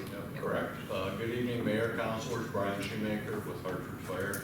Our request is the same as it was last year. We saw the big red letters in the application. You know, everybody's watching funds. We calculated, even though expenses are up with everybody. We felt we could come in, be a partner with the city, come back with the same numbers a year ago, and still be fiscally sound with where we're going here. So with that, requesting $30,000 in the operating, $50,000 to go to the city held equipment replacement fund. And I know the balance on that fund is probably pretty good right now. You could have that, I'm sure it's in here Cash somewhere. report. Yep, 155,000. Is what the city, that's the city's. That's what we're holding, fund. yep, in that replacement. Okay. And what's that used for? So if they would purchase a piece of equipment, whether it be a truck or, I don't know, life-saving equipment or whatever, they can request those funds from the city. They have to purchase it first though and show us a receipt for it. Do we know how many years we've been doing that? It's been a while. I'm just curious. Probably, what, 2014? So that's 9, so that's. I was thinking 8, but then 9. 400. 2016. Oh, there you go. Got it. What is it, Karen? 2016? Oh, 2016, it was the year Started. that was the year we started. Somebody got put in it, we did pay it out at one point and then Correct. we started going into payment. Yeah, there's been several ins and Several ins and outs to outs, it yeah, there's been a couple yeah, ins and outs. throughout the years. The building was built, when was the building built? Same year, wasn't it? 16? No, we moved in, what was it, 2012, correct? Something else. And I always ask this every year, how many years we got left to pay on the building, do we know? So like 8, a 7? If it was 2012, I think it Was that a 20 year? Yeah, I think there's So we got 9 years left? 9 or 10 years left on that. And so, just so I understand the history of that, so we give 80,000, right, to pay for that building? They take that money and bring it to the bank.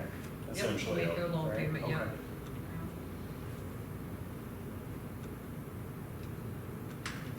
All right, any questions for the chief?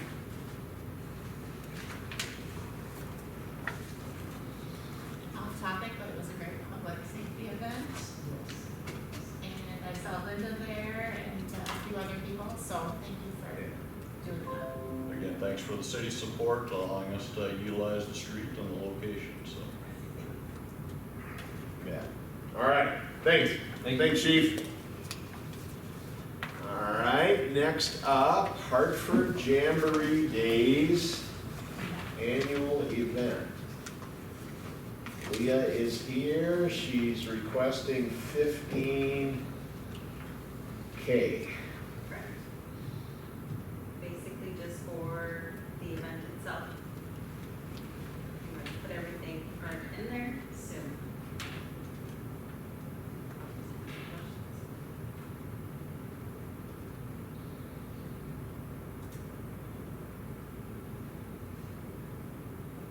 So when you were here with your report, we asked you several questions, so I don't need to rehash any of That's why I didn't figure I'd talk a whole lot, I was just. Huh? That's why I didn't figure I'd talk a lot, I was just here. it. Yeah. That's $10,000 less. Correct.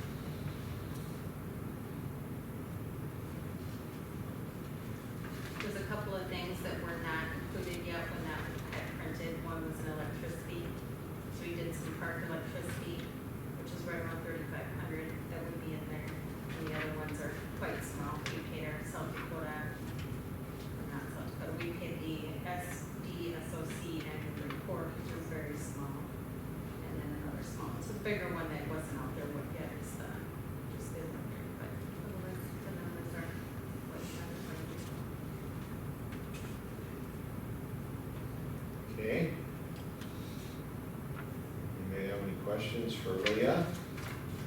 Who's gonna be the band next year? We're actually still looking, we have a 2025 band, but we don't have a 2024 band. Oh, really? For the Saturday night deal? We got a couple feelers though, so we'll get some answers back. How much is, what's Johnny Holmes charge? About 20. 20 Really? grand? He's about 20 grand. I think the last time we checked was, I think it was a few years ago, and he was right about that Didn't they have him in Humboldt? What did they pay? Did they, is that? Lamar did that. Oh, okay. And then, yeah. He's old. Is he on a walker or what's? I think his daughter plays with him now. I know his daughter does, but yeah. But they also charge a pretty nice fee too. Yeah. Well, he'd be a great draw, but you'd have to have him someplace else other than there. Yeah. What would hairball cost? Oh God, they're up there too. Are they really expensive too? They're like 25 or 30. I was gonna say probably 40. You have to go with Cory and the Fireflies now. There you go. Oh, yeah.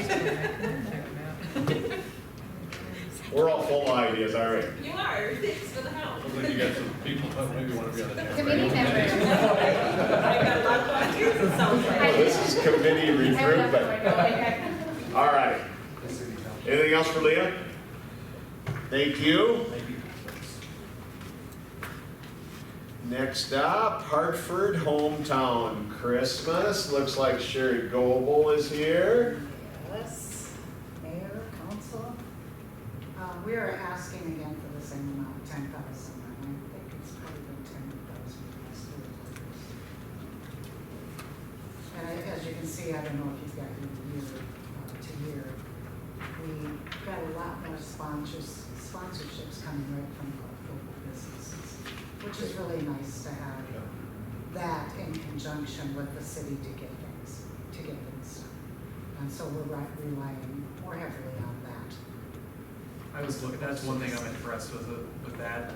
I was looking at, you guys get raised quite a bit privately, which that's what gets the community bought in and talking to people. It does, and then what we in turn do is we take some of that money and we put it into each of the schools, including Tri-Valley, the 2 West Central, and we help with the food boxes they do and several other things. We typically put, at that time, Hartford bucks in there because the churches usually have the food and to help out the local areas. None of that money ever comes from the cities.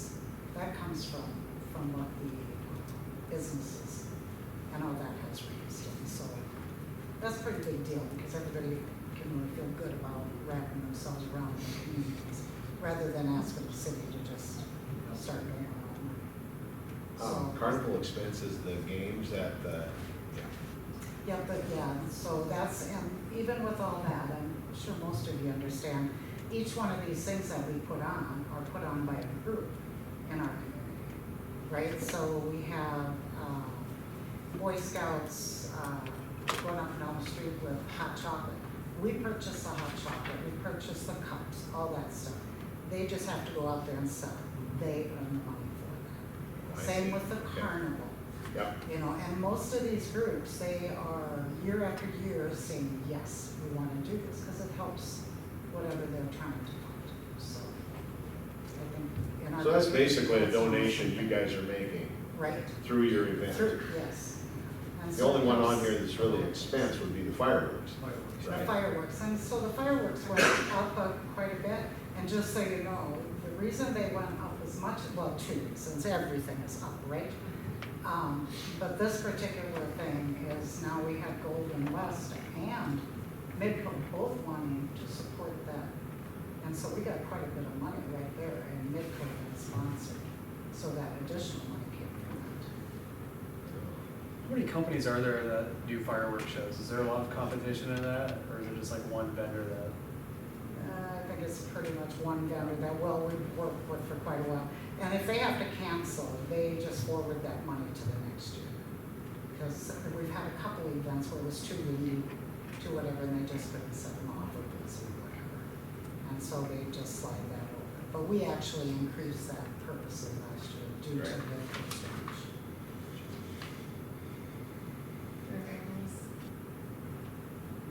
All right. Any questions for Sherry? Thank you. All right. I will plug Sherry while she's here. She's in the Optimist Club, and they do a great job of putting flags in your front If you yard. don't have a flag, let me If you know. don't have a flag, see Sherry. I'm the only one on. I gotta get somebody else on this. Your neighbors. I've been working on it. All right. All right. Thank you. Hartford area chamber, we have a plethora of chamber folks here. I love that. I'll stand alone though. All right. I'm not reinforced. If you need reinforcement, just bring the guys up. Bring Scotty up. Yeah. Good evening, I'm Ashley Matthews, president of the Hartford Chamber. We are requesting $20,000 for 2024, which is a decrease from 2023 of $12,000, which is 32. And that's the trend that we want to continue, is that decrease to maintain that self-sufficient status, which my understanding has been the goal since the chamber's been started. Now that it's been in its 10th year.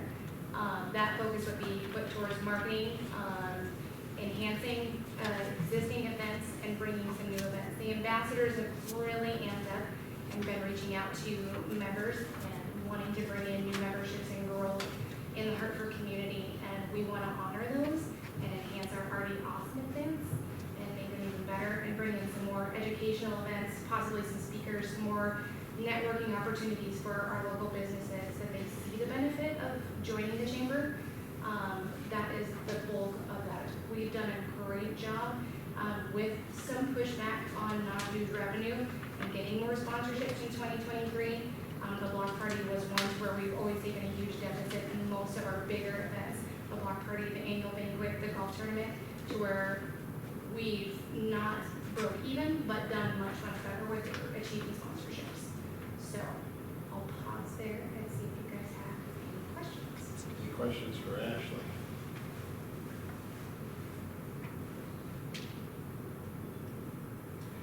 Just an observation, most of the time we get a bank, like a copy of a bank statement. I see we have that listed, but we don't actually have any bank statements showing revenue. Do we have one? I can get that to you. Okay, just an observation. Yeah, no, thanks for that, Travis, sorry. And that's just our regular bank statement is what you're. Yep, shows the operating account here, 52, chamber money market, there's like, must be three accounts, you got chamber bucks account, Yes, which is. we did move some into, because we're taking advantage of the higher interest rates, we did move some into that, with our biggest, probably our annual banquet and our annual meeting left yet, which is probably our biggest cost event of the year. Sure, yep. So, sitting on a fairly decent amount of money, as it looks, so. But your request is obviously down as well, so. Yes. Thank you. Thank you. All right, other questions for Ashley, or any of Scotty or Keith? Just since they came, we should probably ask them something.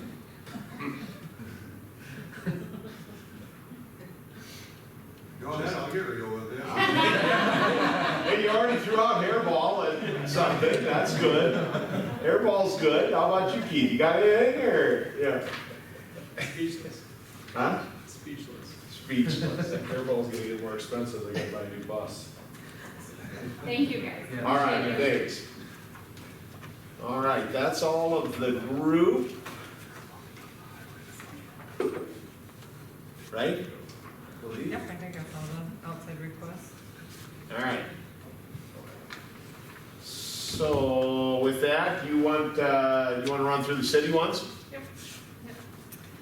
So, If you guys want to hang around, you can or not, because we'll probably go into exactly when we start talking about who we're going to fund and not. So if you want to stay, you can, and if you don't want to stay, you don't have to. Don't feel bad. Yeah, don't feel bad if you get up and go. That's all I'm saying.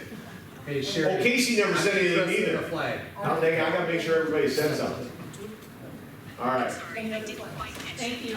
You've already missed your fantasy draft. Hey, when you go into exec, We had to leave anyway. What's that? Oh, I was confirming that when you go into exec, we leave Anyway, right. Yeah, we're gonna kick you out at some point. Now we're just doing it nicely. Don't stay too late. Thanks, everybody. Thank you. You can't discuss fun. What's that? we'll go through the city requests. No. Oh, I can't say that? We can't go into exec for that. Oh, I thought we do. No, it's personnel and. Oh, never mind. Come back. We just won't do it. Started off the leash today. Couldn't wait to click. When I start saying something, you're supposed to throw something at me. Get her again. That's 4.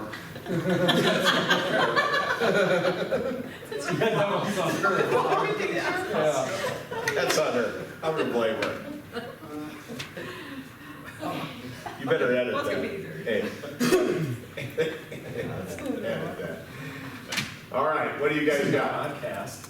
Okay, so basically for staff requests, so we'll start with the Park and Rec Board recommendations. So, these are what they have come up and talked about, and as you know, there were some funds that weren't spent this year that allowed them to do some purchases that we, transferred money from the shade structures over, and so they're purchasing some things this year, but this is what they'd like for 2024.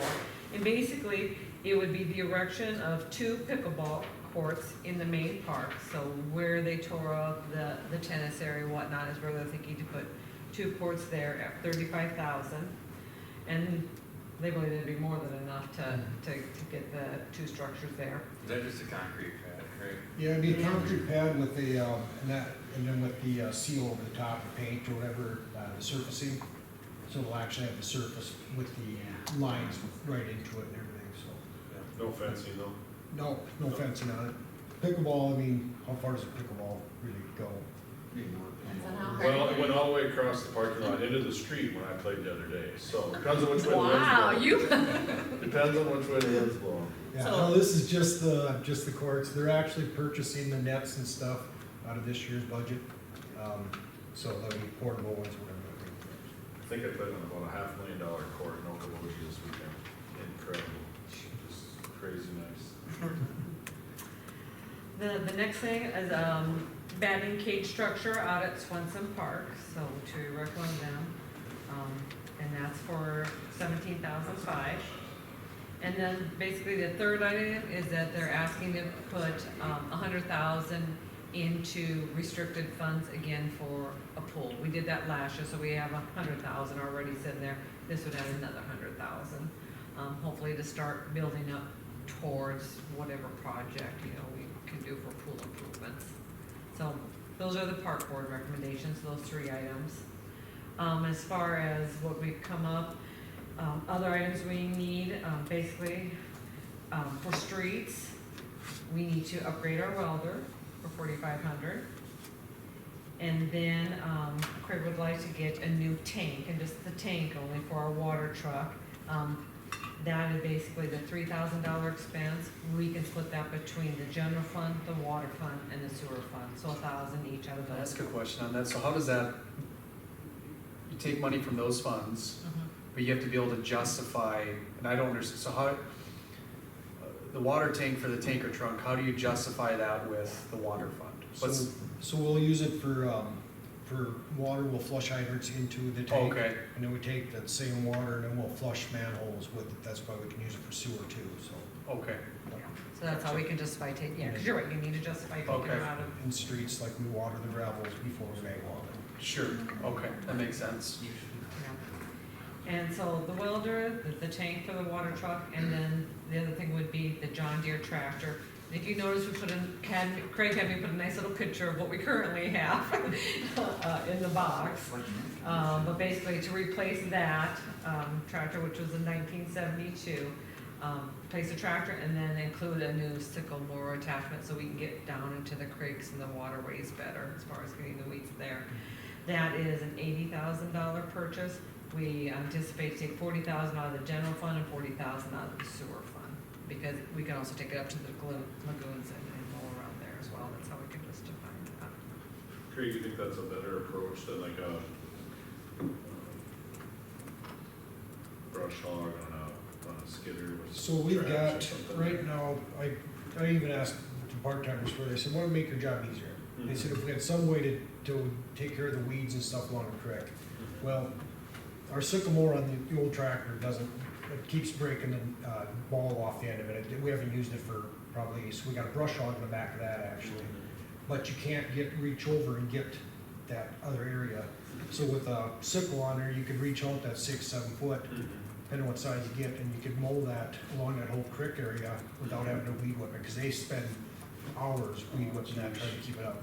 Sure, sure. So this way here, we'd be able to actually reach over and mow that. Same with the drainage ditch up here, that we get, in the spring, we can't get in the center of it. Okay. We get stuck up in there, and with the skid steer, you know, get buried up in there. Right, you know. absolutely.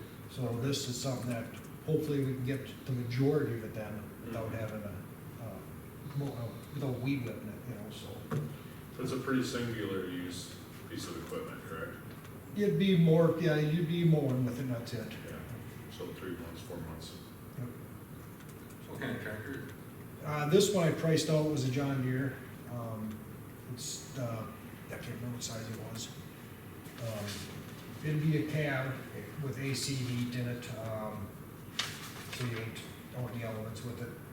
This one here was a, Is this like the size of Kubotas that I'm familiar with? it's A little bigger? it's a 50-90 E cab. It's a 60 or 90 horsepower, so it's not real big, but it'd be a little bit bigger. This is like 45 horsepower. Yeah. No, 90 horse is a pretty good size tractor. Yeah, that's a fair, that's a. So we do, like I said, we mow a lot with that one, as much as you can anyway. Like I said, it's got the brush hog behind it, you know, so that's all you could. You're limited Could to. you put loader attachment on it? You could, I didn't think we'd need it because we got seed steers and stuff like that, but you can buy an attachment loader for it.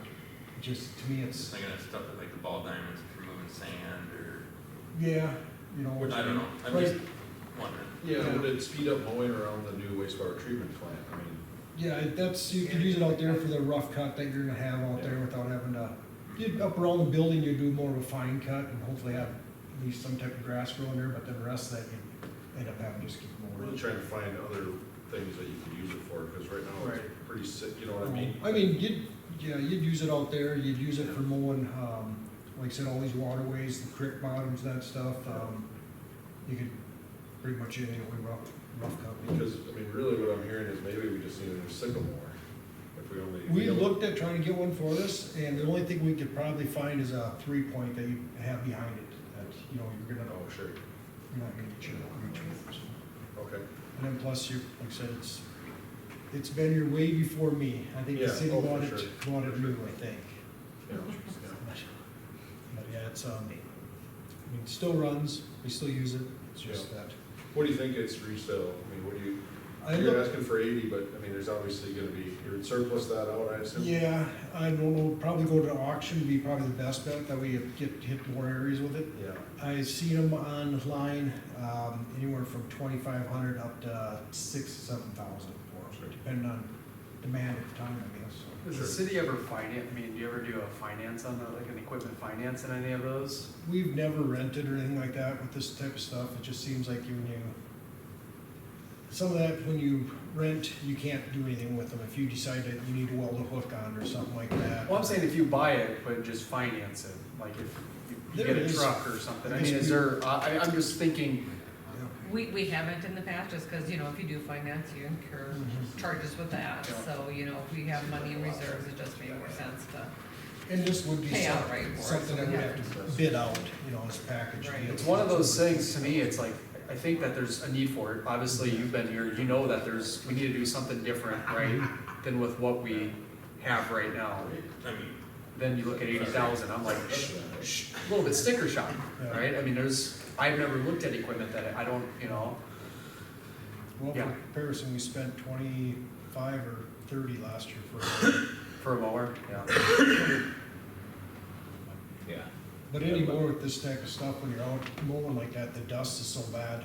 Like when he Neil's out mowing out there at the wind and that, and the dust and the dirt, without a cab on it, you're breathing all that stuff in. I mean, he comes back just black, I mean, from the dirt and stuff he's out there, so.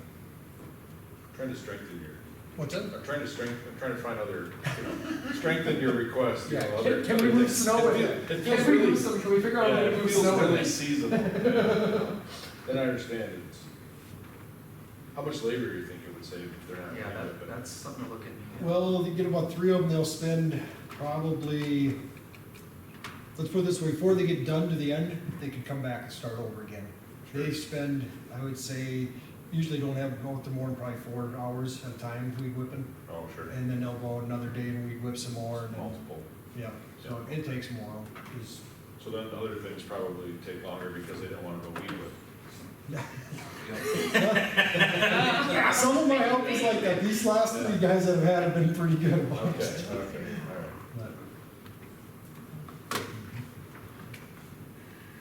all right. All right? So we talk about, let's talk about those, then we'll make some decisions, Yep. since I kicked everybody out. You just told them they didn't have to stay. I You just did, told me right, didn't I have don't to think I stay. technically, well, No, you didn't kick. You said you're gonna kick them out anyway. You said that. I they could did stay say there. I was They gonna could kick stay them out here. anyway. But Exactly make what I clear said. that we're not Yeah. going into executive for this. When are they gonna come tomorrow? Will they come tomorrow and arrest me, or? We'll make it clear that we're not going to executive, and we'll notify the groups by email tomorrow. Yeah. We're good. Well, if I had to, can I jump in? You guys care? Go ahead, Art. Go ahead. I would say if there was a year, and I know we need to do this, but if there was a year that we would say we wouldn't put any money into the swimming pool fund, I'd say it'd be right now. We'd save that 100 and not put it into the pool fund. I think the pool fund's gonna be a bigger animal than we're gonna solve with 100,000 I a don't year. think it's gonna take a lot of years putting 100,000 away for We're next year. talking- At some point have to bond it, loan it, or and it's a honestly, big like, animal. 20, 30 years Yeah, yes, at that rate. yeah, at that rate, yes. Notice right there, It's see an what I animal put that you're on gonna have to mine? do something Yeah, besides yeah. this. Yeah. See what I put on his We need board? more tax revenue coming in, right? Similar, same sign, same sign. Same side.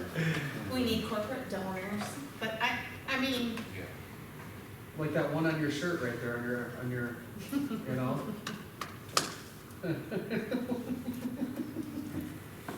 So I really think the Park and Rec Board has done a really nice job. They don't come to us frivolously looking to spend money. I would love to fund the pickleball. We've been talking about this deal. We tore up the concrete, we gotta do something. So I would like to see us fund that. The batting cage, I think I could go either way. I would go to what you just said, Sean. That's a deal where we should try to find somebody that would corporate sponsor that. where's our, Right. where's our roll up? What And I are we think trying to go back this to? is my contention in general, I think. And one thing that I did appreciate about the downtown Hartford is that if you look at, the majority of they raise a crap ton of money for a one-day event. And I think that's a great example in terms of. Where's our revenue and Hometown expense Christmas tree? proposals? Yeah, it's a What one-day pages event, but most of the Last four money comes pages should from, be where the general private fund, is that what owners. you're looking for? which I Or wrote you- down. Roll down to the last 4 pages of Okay. the report. And they'll tell you what our revenue, difference in our revenue expenses for 2024 will be, and then what the requests for that fund The are. ones that are in Word, anticipated amount in reserves, is that what you're talking Yep, about? yep, Go to the yep. far end. 70 So- is 79. Oh, okay. Yeah. Yeah, that's, the last 4 pages what we wanna look at now, cause that Okay. tells us what the anticipated revenue is gonna be, expenses, what money you have, I was just Left trying over, to yeah. like lay them out trying to figure, yep. instead of doing the math in my head, so. Kira's got a handy the little spreadsheet that you can start plugging in numbers and give you Tell us totals what's and bad, that. so. I would say, 356. I'll make a motion, I'll get the ball rolling here. I'll make a motion to take from the general fund, 35,000 for 2 pickleball courts in the main park, and $17,500 for the batting cage structure at Swenson Park. okay, we have a motion and a second on that. Any discussion on that first motion? He made a motion I did for, that. Who is the Mark. second? Mark. Okay, Brennan. thanks. How much is in the pool fund? 100 right now. hundreds in there right now, so how much have we Of given? reserves, Oh, that were unrestricted cash, we put in 100,000 last year, that's all. We're holding, we're Here's what I'm holding right trying to now. see, what's our number that we're working towards? 169,000 is our difference. Yes. Is that the number you're? Without taking looking out for? a reserve. Out of the Yeah, general without fund. taking out of reserves, you have 169,682 in the general fund to spend. to And spend, that's without if taking we out of reserve. approve all of these That's things. request. No, that's, No. no, That's that's the not, start. yeah, and then now Before we requests are start. gonna come out of that. So we're at 169 and we start subtracting. Yes, exactly. So we're short 177, just shy. If you include everything. Yes. Yes, that's why I put it at the bottom. We'd have the deficit. I got tired of scrolling, so I just wrote it on. Yeah, I mean, it would be helpful I know. to like to see them, the handy dandy spreadsheet would be more my game here then. So what do they have up there, and we're in discussion time, right, for Yeah. this, right? So, at Swenson Park, they have a net, right? They did have. They did, and it's- With the building, the net was tore. And it's junk. Yeah. And it was actually built by Sioux Valley's guys that just stuck wooden posts, telephone poles in. Do we have a master plan for that park, or is it just gonna be improvements every year for the rest of our? We have a master plan for Swenson. Swenson. Right, because I feel like all of our discretionary park money's been Swenson. going there for a while. And Everybody's- I think Put a lot of, money into it, yeah. a lot of people use it, I get it, but we have other parks. Right, and there's a batting cage, a netted one up at the other park. Right, Okay. the main park, yeah. So I'm not worried about the batting cage, to be clear here. I mean, I'm fine, it's not that much money. I just Yeah. would love to see some long-term plan for Swenson Park, or is it gonna be big improvements for the next 10 years? Swenson Or Park has a master plan that the park where do board we has fit other reviewed. parks and pools and things? We don't have a master plan for the other, but the park board is talking about developing a 1 to 5 year improvement plan for everything, yeah. Kind of identifying needs and whatnot, but. Yeah, because I go back to like, just it's the same groups using it. So everyone who doesn't do that, there's no improvements in our parks unless, our 17, our pickleball courts. We put a lot of money up at Swenson Park, yeah. Water, Great. yeah, I'm thinking that's what's gonna happen. You know, leave right after. So I'm not here to shoot down the batting cage. I just, They're kind of. side notes, I'd like to get to that point where we can figure out where does something else fit in besides the sports complex. That's a good conversation for the park board, yeah. that group is obviously happy, they don't even show anymore. They brought that. They Well, brought you that. got two people from, Yeah. or the sports Park complex. board. But I mean, what you don't see, what I mean when I say that is, we haven't heard from anybody at the softball association. Right. The baseball Yeah. association. Yeah. Those groups. Before you got here, we had those people in here chirping at us all the time. I think with the park board, you're getting away from that because They're chirping at because them. everything has to goes through them basically if they want to try to get anything. And I think it's good, I just would pass along, I'd like to see some kind of a balanced plan.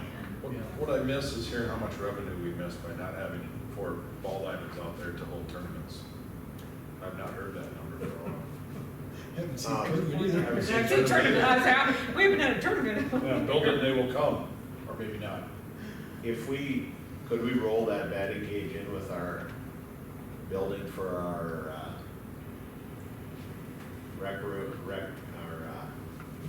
concession stand bathrooms? It's not the same.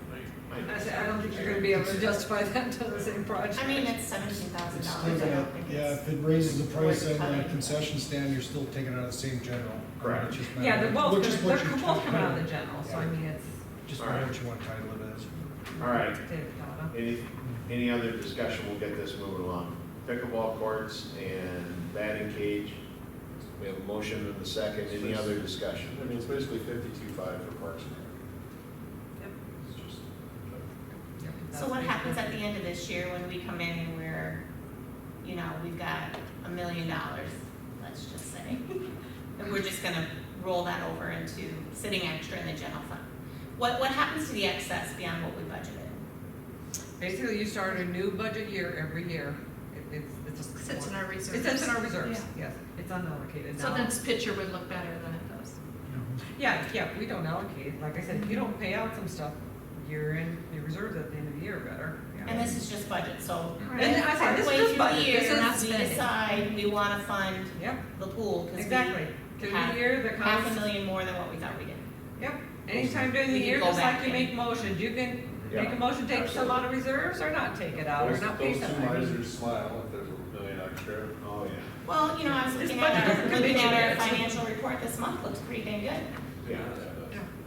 Yeah, that, But the reason that we've pressed everybody so hard this year on their request, because we've deficit spent the last 2 or 3 years. Over According to and your above. budget. According to our budget, we've deficit spent.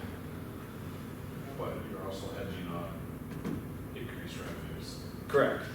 Yeah, you look like you deficit spend, but happy with it? It's like playing the stock market. All right, so motion and a second, any more discussion? Remind me what the motion was. To fund the pickleball courts for 35, the batting cages, Wentz Park for 17.5. How big are the pickleball courts? How big? Yeah, they're like 40 by, they're like a half, you can get 2 pickleball courts on a basketball court. What are they playing on now that we bought nets for? So We haven't got the they're nets yet. like 40 by They got money 40. set aside for Oh, Pretty much. I thought they well, could we set talked up. about, we can put them on the it. Yeah, basketball. we're talking about putting on the old basketball. So what's gonna happen to the old basketball court? They'll still get basketball, because we don't. And where we tore up the tennis, these will go where the tennis courts was. All right? Any more discussion? Not, we'll vote. Wasslager. Mattson. Yes. Yes. Yes, yes. Brenneman. Yes. Keel. Yes? Jazz. Yes. Delay. Bowen. Yes. Yes. Okay, that one passes. All right.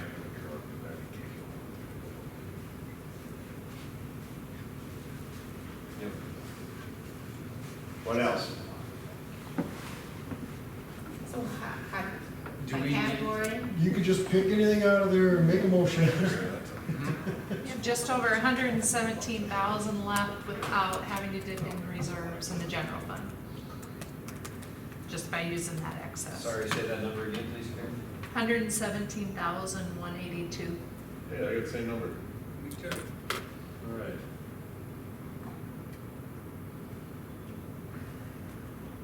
Nation, I make a motion to take from the general fund $4,500 for a new welder, $1,000 for a new poly tank for a water truck.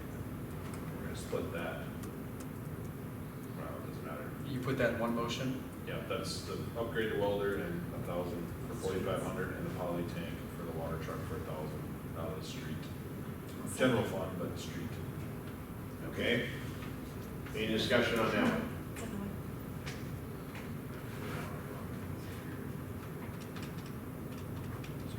Hearing none. Cindy.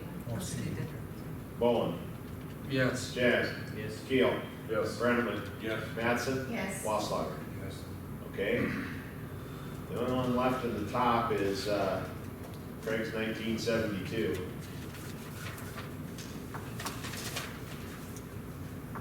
I'll make a motion to take from the general fund $23,425 for the Humboldt ambulance. Oh, we're gonna do that. Oh, That's okay. fine. Yeah, that's fine. Or 25. That's fine. We're gonna play bingo. We're pretty far, let's say 25. We're gonna make Craig sweat for a while. I Okay. don't sweat at these Well, anymore. it was just his rattle can. No, that's fine. Okay, so you made that motion. Did somebody second that? Jake seconded that. For the 625 or the No. 425? I said No, it's gotta be 26. 625. Yep. You want to amend, you want to amend your second for I 625? already, Amend that. she got it at, before anybody used it. 625. Okay, any discussion on that? A second. Oh, we already got a second. Oh, okay. You're fine. All right, no discussion. We'll vote. Brenneman. Yes. Mattson. Yes. Wasslager. Yes. Keel. Yes. Bowen. Yes. Jazz. Yes. Well, I screwed you guys up down to that. Okay. What's next? Motion to allocate $15,000 towards the Jamboree Committee.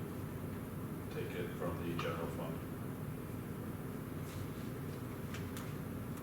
A second. All right, any discussion?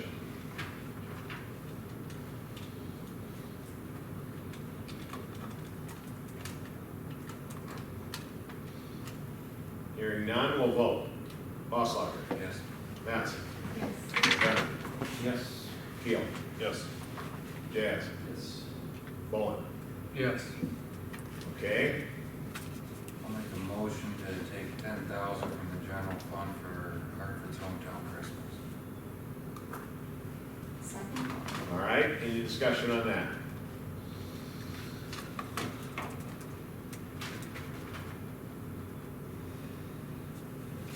Hearing none, we'll vote. Keel.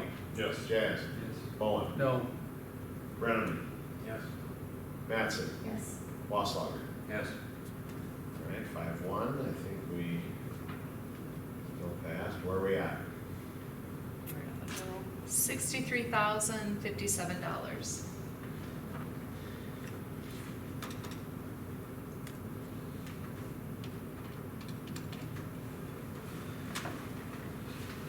Motion to take $1,000, allocate $1,000 from the water fund and $1,000 from the sewer fund towards the poly tank. Did we already do this? We did that, didn't we? It's split 3 ways. Split 3 ways. This kind of gets the Well, last. I Oh, Yeah, okay. I guess the last 2,000. I second that, if you didn't catch it. Okay, so this just makes that whole, so to speak, right? We can buy one tank instead of, Huh? we can buy one tank instead of a third of a one. Right. Well, that's what I was thinking. And the water and sewer funds have enough to cover. Oh, easily. Oh, yeah, water and sewer. Yes, easily. Yeah, they. So anything we can possibly put in there, we can. Take it all Yeah, off it the makes water and sense. sewer. So it's So, gonna be. You're using it so unjustly, you shouldn't. Right. Shouldn't. Don't worry, Craig tries to. Yeah. This gives Craig maximum flexibility with how it gets used. Right, okay. Any other discussion on the water tank, motion and second? If not, we'll vote. Bowen. Yes. Jazz. Yes. Keel. Yes. Brennan. Yes. Mattson. Yes. Wasslager. Yes. Okay. So we have 3 items left. The chamber money can come out of the third penny, correct? Yes, that's a promotion. I suppose. One question I forgot on the chamber, one question I forgot to ask Ashley, I know in the beginning, she said that we're working towards being self-support. What does that look like, or what does that mean? I wish I would have Not asked her. require funds from the city. Correct. I wish I would have asked Yeah. when, you know, And it went down like. when is that anticipated, but you kicked him out, so I can't ask that now, no one. There you Amy go. can answer it. Yeah. What's the, because there's some history there, right, that they were. Yeah, it was supposed to 10. be- There's been some time. No, it was supposed to be within 7 years, from my understanding. We are at 10 now, and last year, when we went to Mace, it really kicked it in gear when Brittany was hearing that a lot of the chambers were self-sufficient. And she's like, oh my gosh, because then I told her, I said, well, you were supposed to be 3 years ago. And so last year with Brittany, we started making a move that way. This year, we've been pushing a little bit harder with the non-dues revenue, like Ashley said. So within the What is next it? year. Yeah, I heard her say it, Non-dues revenue, so meaning you're not paying membership dues, it's the sponsorships coming in from like the golf tournament and other events. So within the next year to 2 years, I believe they feel they'll be self-sufficient at that point in time. Okay, my only concern with that, and I guess we're in a point of discussion is, because they have lost money, and I think historically, I was looking at some of they've lost money on some of those bigger things. And my concern with that, I'm probably gonna vote yes if we vote to give them money, but my concern is if they're losing money on these events, you know, I have a little bit of a conviction or a confliction in my conscience of keep giving money to that. If they're constantly losing probably a pretty good amount of money on it, I'm just discussing, I wish there was more people from there to, but that's my conviction, right? Keep saying it. I appreciate that. I mean, that's No. real Keep talk. saying it, Sean. No, and I appreciate what you're saying, and a part of that, one thing that Travis touched on last year was the dues. They had not been raised in probably 5 years. Yeah. And last year, when Travis brought it up, we then raised the dues. And so now we are incrementally raising dues each year to keep moving that forward as well.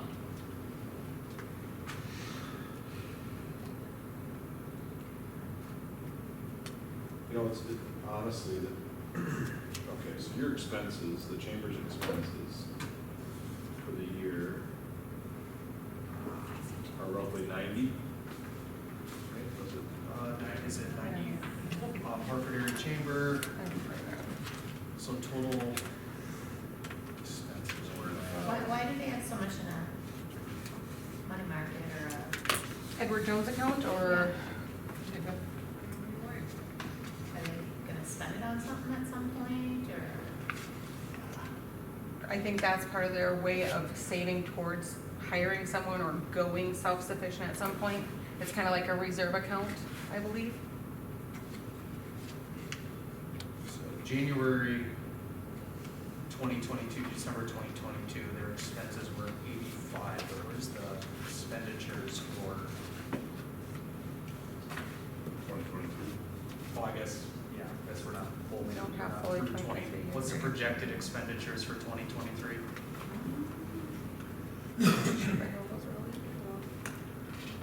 They've had 40,000 in expenses, Okay, 2023 year to date. okay, year to date, financials, got it, okay. Gross profit of 89, expenses of 40.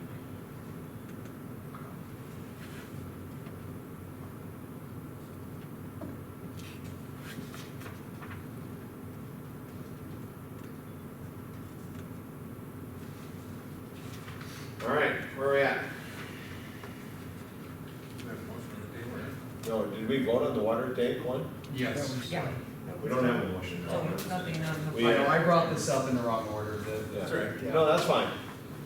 I started the bingo game. Yeah, you started the bingo game.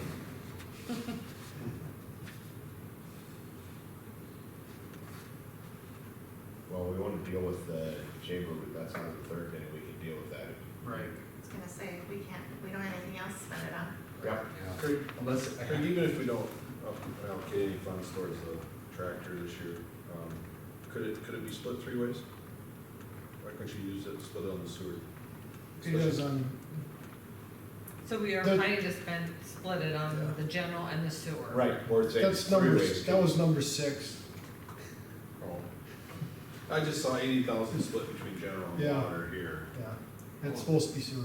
Can't you mow around pump house or something? Okay, okay, so it is supposed to be sewer, all right. It says sewer. The one says sewer. My, the other my one- Really, wording I mean- says water, it's shown in the sewer fund Oh, though, no.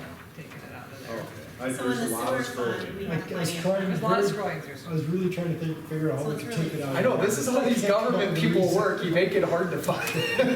Is there any way that we can 60-20 that? Yeah, you could do it however you wanted to. Yeah, you can split however you want. Just got I to wonder if fight that's our what we should other. do. Go 60 out of the sewer and 20 out of general. Sewer's gotta have way more coming out of it than general is. Eventually, but the sewer's got a pile of money right now. I Is mean, the Yeah. surcharge going into that though? No, the surcharge's going That's into going a into a separate account separate. because once the loan payments kick in, that's gotta be used to pay the loan. But it's shown in the sewer fund. Yeah, surcharge is going into the sewer fund. That's where all the That's what I reserves, was that's wondering. where That's why I- all the Wow, reserves money. is coming from. But it's gonna be paid out with the So loan. where does that tractor reside in the winter? What does it do? Right now, it's gonna, well, now we got this other building that's gonna be going out here. Right now, it sits outside. But it's idle from October to May? I'd say end of October to May, probably. So, I mean, I'm all for allocating the funds for this, putting it in the budget. But to Sean's point, so can we think outside, can we look at some other avenues for what to do during those months for that amount of money? Could we not have that, essentially that overhead? Could we lower that to a yearly expense of $5,000 or $6,000 if we leased one, just for the summer months? Or can we look at other options, I guess? And then It another, costs to have somebody come in and do it. Could we sub it out? Can we sub it Right. out? We did get a price for the, We did. rental too. I just never been big into rental. Right, I grew up on a Rental's gonna farm with green equipment and a shed, and it just, Yeah. you gotta make a lot of money to pay for it. So rental is, about you get 10 months on the rental part of it, and that's $39.98 at this time, and that's 250 hours. Okay, It's $25 an hour over the $250, 250 hours. $20 an hour, 25 after. $25 an So hour. for that 10 months that you got a lease for, you can only put 250 hours on. And how much was the lease? $39.98. But you're- 3,998. It's 3,000, right, a month? Yep, 3,000. So call 4,000. That's for 10 months, is what it says. So 40,000. So 40,000. 40,000 basically, yeah. Yeah. Well, that's 3,000 a month. You can hire. 4,000 a month. Oh, 4,000 a month. 4,000 a month to lease it. That's a month. See, And you I'm can only taking, do how many hours? it's 20? it's 39.98 for 10 months. Yeah, 39.98. 398 bucks a month. Yes, that's what this says here, and then it's, That makes a difference. that's 250 You hours. should do it by hours, divided by. And I 2. still think you'd need to purchase the sickle, 'cause I don't. That could be a Yeah, rental we'd have to buy the sickle, and then we could rent the piece of equipment for it. You can accumulate a lot of expenses over 4 years, right? If you were to rent it, is what I'm saying, you can accumulate, I mean, If you're to own it, you can accumulate a fair amount as well. right. The other question I have, and once again, you know what they need out there, so I'm just openly asking this, is there anything that, and people think, people might hate this word, is there anything used, right? 55, 60,000, that's a good used piece of equipment. Well, this is, so the equipment itself is like 64, but the sickle's about 14. 14, like So, and the reason why I've never liked to rent equipment for the city of Hartford is we've always been behind on purchasing equipment. Our equipment goes for 20 years, 30 years before we buy a new. So I mean, look at renting this thing for at least 20 years, and what do you have after 20? You don't have nothing again. Yeah.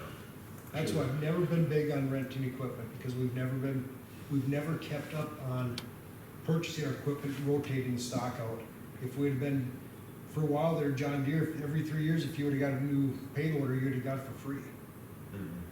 That's just the way the market was, because we buy stuff so cheap through the government purchasing that we could turn around and make money off it after 2 or 3 years. But we've never done that. We've always just been, what do we really need at this time, because this is all we're gonna go for. Right.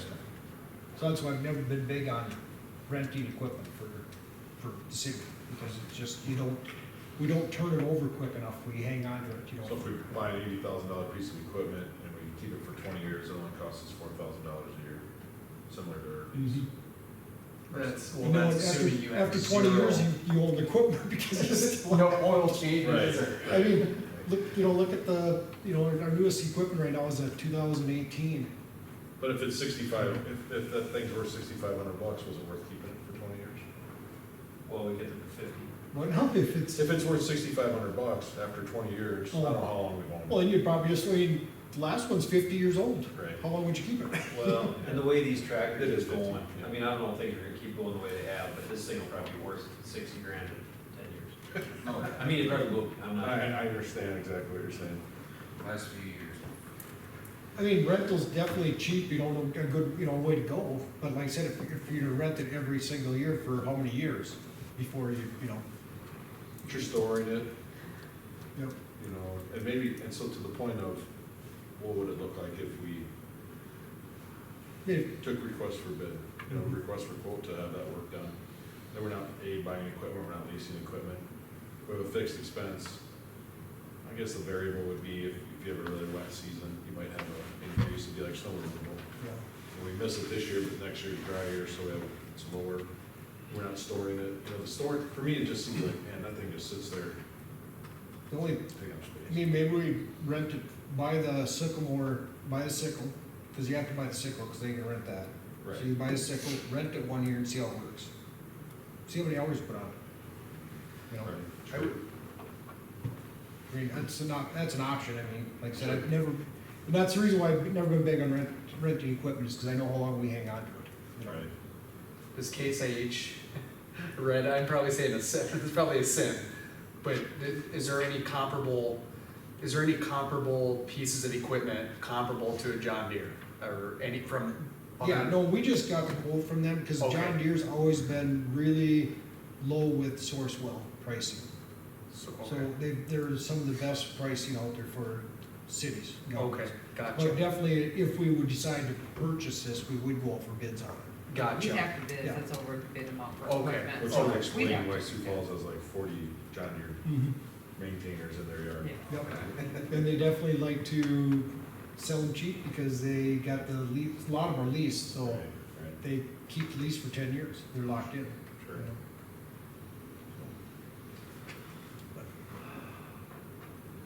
You can turn me down. I've been turned down before. It ain't gonna bother me. I'm not gonna walk out of here mad. The problem is that you're so darn nice, so. I think, you We know, scrutinize all those equipment and maybe it's purchases. stupid, but that's my question, We never you know, get if kudos. this is my household, when I finish the year out, if I've got $300,000 more than what I planned, you know, why can't we revisit a couple of these expenses at that time? Oh, absolutely, then. I mean, I get it, it's not in there. Yeah, then you It's reallocate, reappropriate funds, right? At the end of the year, we do it all the time. Practically supplemental Supplemental appropriate, yeah, you appropriations, see yeah. at the end of the year what you need to put into the budget, but, yeah, anytime through, this is just a budget, anytime through the year, you guys can make a motion So we can to put it spend on the X amount of dollars for 2024 something. budget and still do that.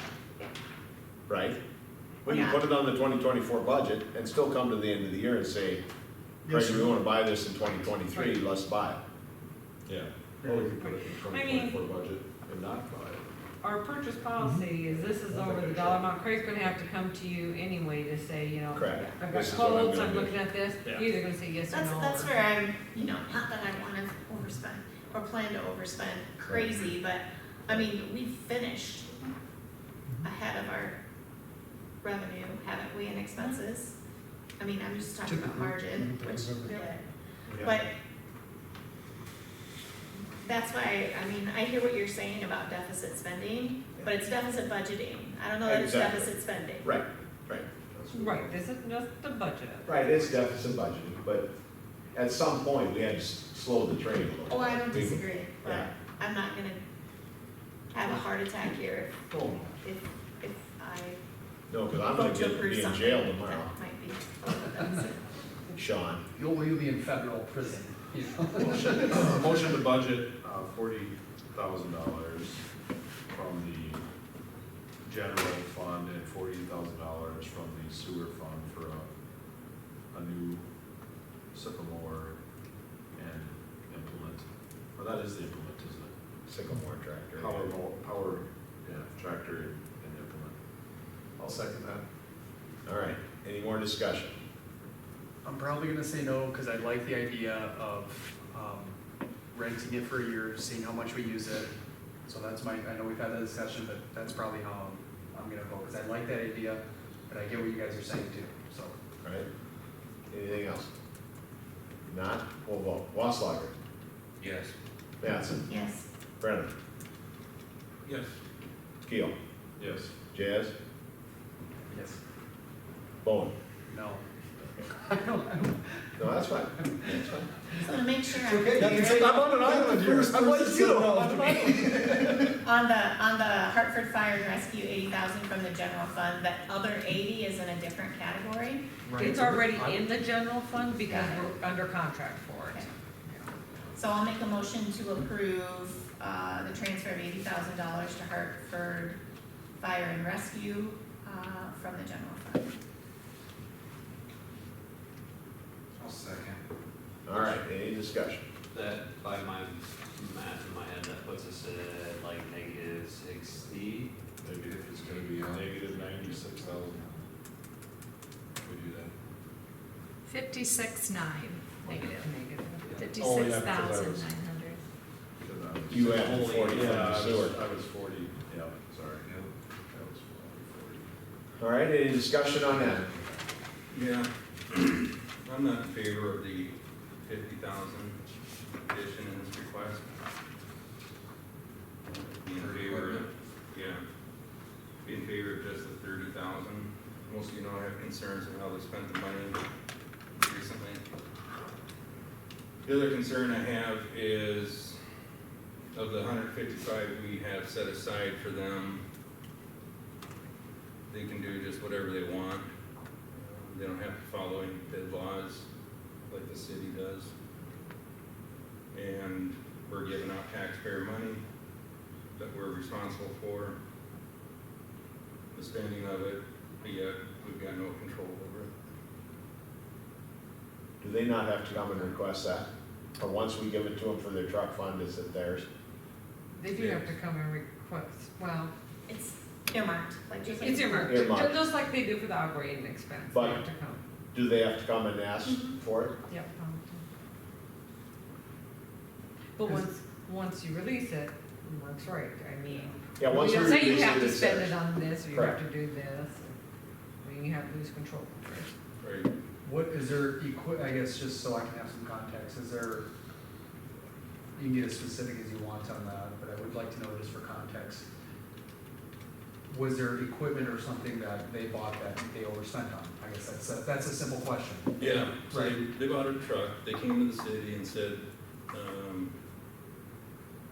they were gonna spend roughly $650,000 for a truck. And then at the November meeting of their own department, the truck was $900,000. And then they said, well, and Craig, you can stop me if I'm ever wrong here. You're right. They kind of wooed the horses, went back to the drawing board, got proposals from 2 other companies. The original proposal that was $900,000 dropped to $794,000 of $113,000 difference. And I don't know if the members really know what they took off it. Like why, why was there that big of a Yeah, difference? but what I know is they lessened the warranties on the truck in order to save money. But either way, it's my personal and professional opinion that this truck shouldn't be more than $500,000-600,000 most. When they got that original bid, right, they got an original bid at $650, or that was the. They worked with somebody to give them a budget number, yeah. Okay. Just like Craig's doing for Okay. this, he's thinking it's 80 or 90,000 per tractor.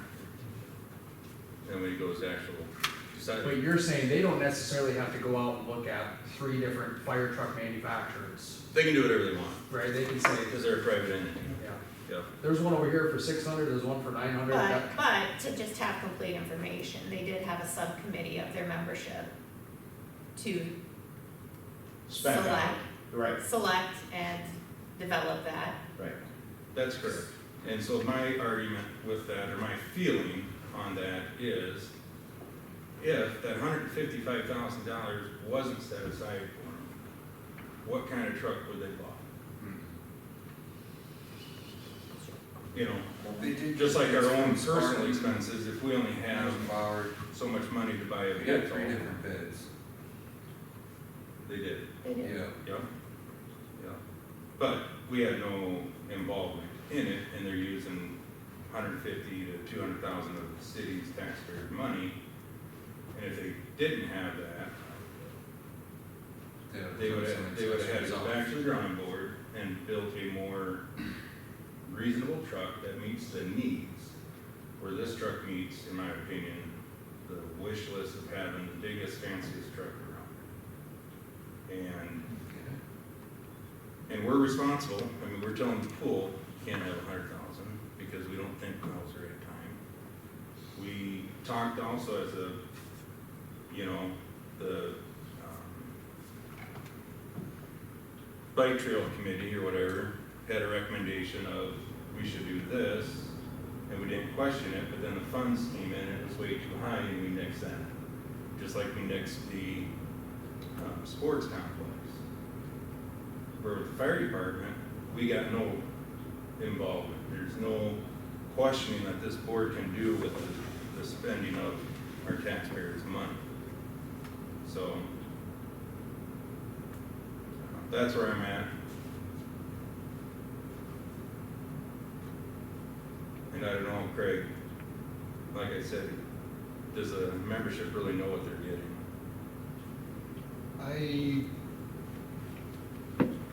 I don't know, I'd say maybe 10% might know exactly what kind of truck they're getting.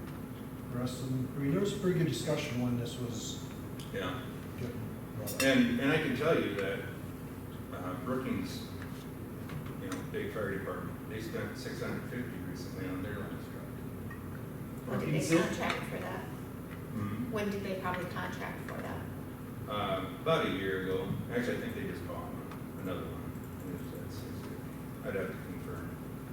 But, and I said this to the chief and the members, that they don't have to do everything like everybody else does, okay?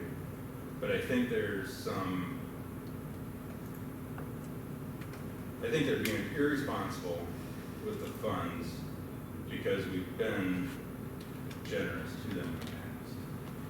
And if we had stuck to, as a city, the original agreement, which was to put $80,000 in the budget to make the payment for the building, and that we wouldn't ask, and I say we, because I was in the fire department at the time, that we wouldn't ask for any more money from the city.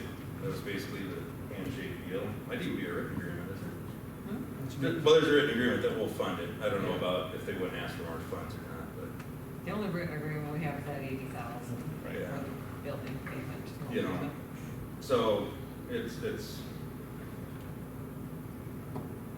that's just my opinion. I'm very passionate about it. As a person that sold trucks for 20 years,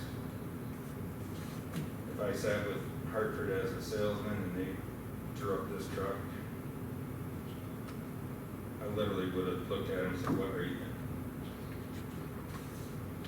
But there's also professionals in our industry that just want to sell an expensive truck and they don't care. They'll just say, yep, that's what you want, we'll put it on. We'll cram it in there. You don't really need this option. So that's why I'm not saying let's cut them off completely, but we have a tight budget, and if we allocate $30,000 for their operations, at least we're helping them. But to continue to fund a splurge account like this, I think it's, in my opinion, it's irresponsible, and I can't vote in favor of this expense and good conscience. So. I think, you know, the other thing that we talked about that day we met with them is an alternative funding. The city has to have fire coverage. I don't think we want to get to a place where it's just like a bill that comes, but it could.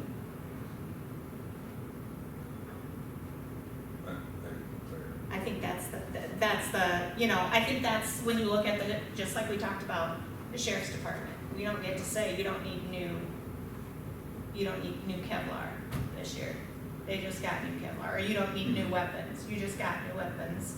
You know, whereas with the fire department, that's the position we're putting ourselves in. And like we've talked several times, I respect your opinion, but I do think there's a very different feel to how we're approving that expense. And so I think from their viewpoint, just understand that, you know, that's whether they're right or wrong, what they believe they needed and what their committee came up with and what their membership voted on. And, you know, we could get to the point, I suppose, where they just say, if you want your fire coverage, this is what it costs. So it's just two different ways of funding for that, you know, for that kind of need in our community. And they're also 24/7, and they're about half of what, I'm not suggesting it's not enough, but of what the sheriff department's paid, so. All right, anything else? Any other questions or comments?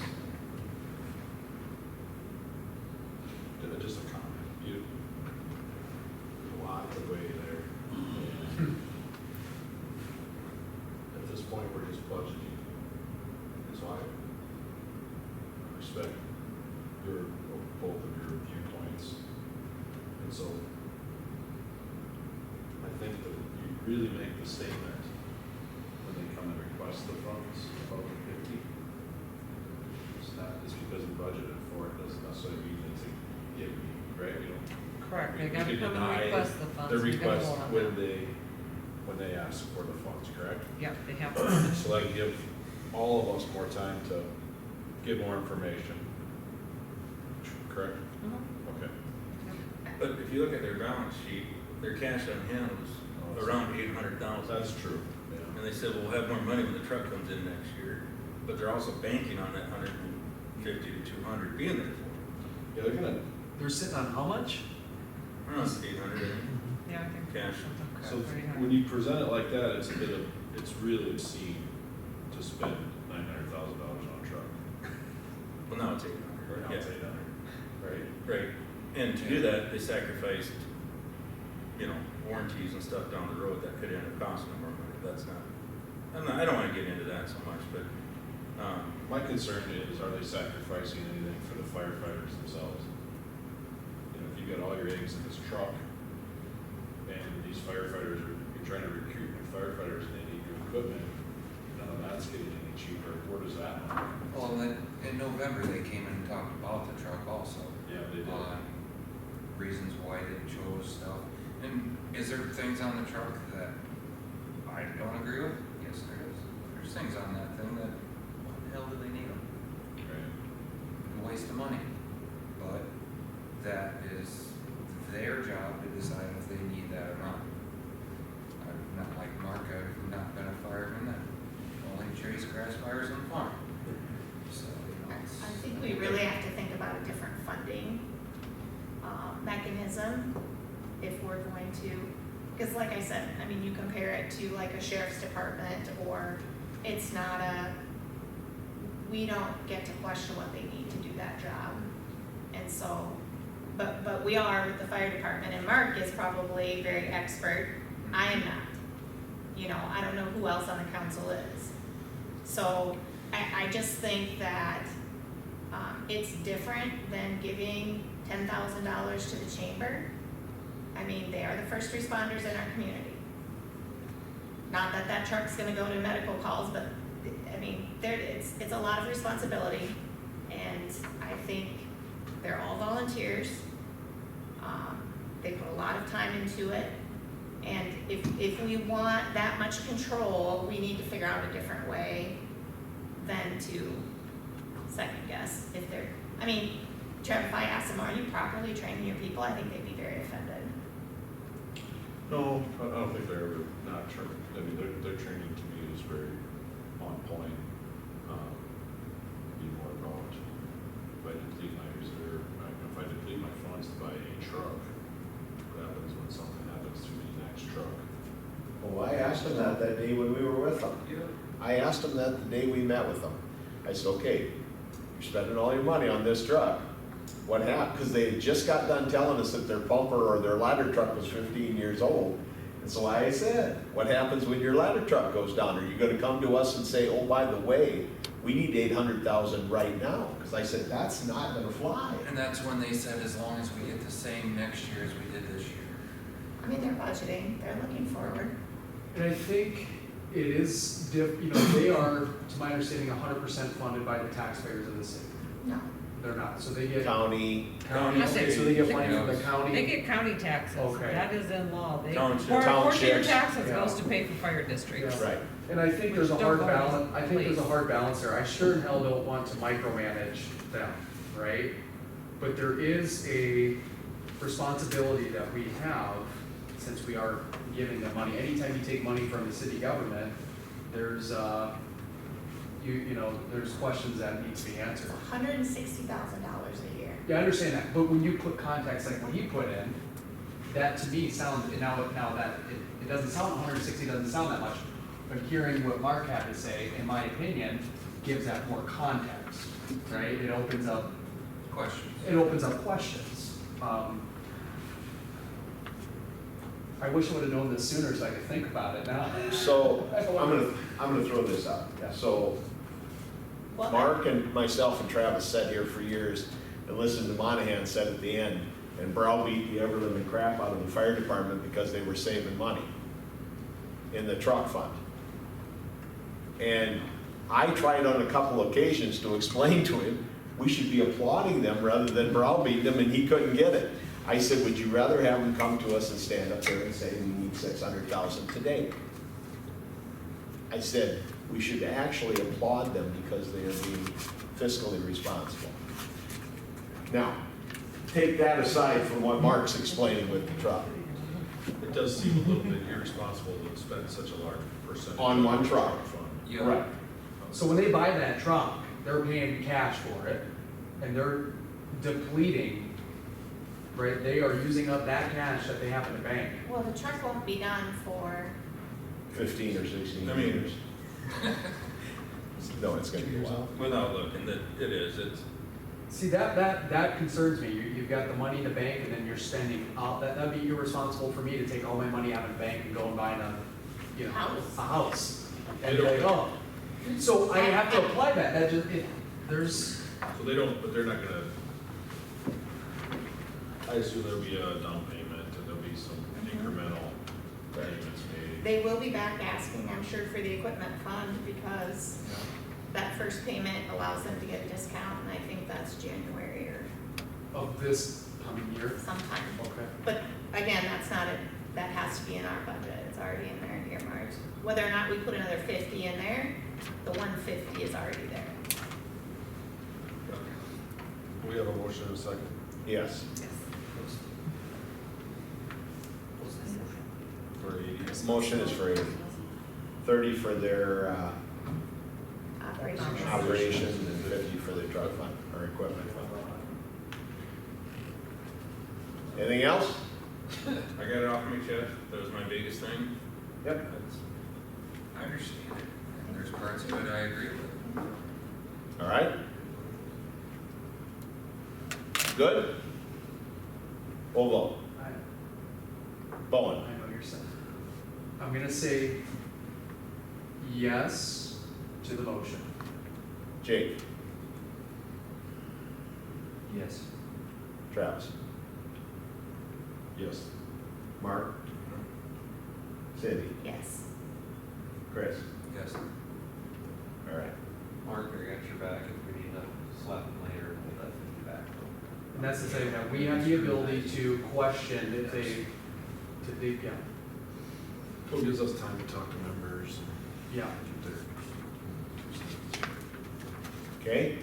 They will have to request the ones from you, and you'll have to make a motion to release them. Did we do the chamber? Nope. It's one punt. Essentially. Yes, so it's a punt, absolutely. Okay. Somebody want Better to than that in front of you. deal with the chamber? I think I've made my opinions known about the chamber, I'm for it, but I would really love to see those events become profitable. Figure out a way to make money on those events instead of lose money. Where do you budget request? Are they supposed to be revenue generating, or are they supposed to be? I don't know if break this even is would be revenue great. generating, but if you're doing something, you're losing a ton of money, that just to me logically doesn't Also wanna be sound smart, doesn't sound like a smart use of taxpayer dollars. You wanna be self-sufficient. I can have my mind We changed. do a lot. I know, I can have my mind changed on that, but logically thinking. All right. Intimidating. Well, we can make money on that. Parks and Rec. No. period. No, we cannot make money on the pool. No. What Promise you you. I don't care how you try, you can't Tear make it money. down. That's right. Yeah, you tear it down, we won't be spending. Yeah, then we don't have, well, Yeah, the only way to All right. make money on the pool is tear it out and sell it. Yeah. Sell the land. Yeah. Oh, boy. Okay, anybody want to deal with the chamber? Make motion, second? to make a motion to, allot the $20,000 for the chamber. From From the, the third penny sales tax fund. Second. any discussion?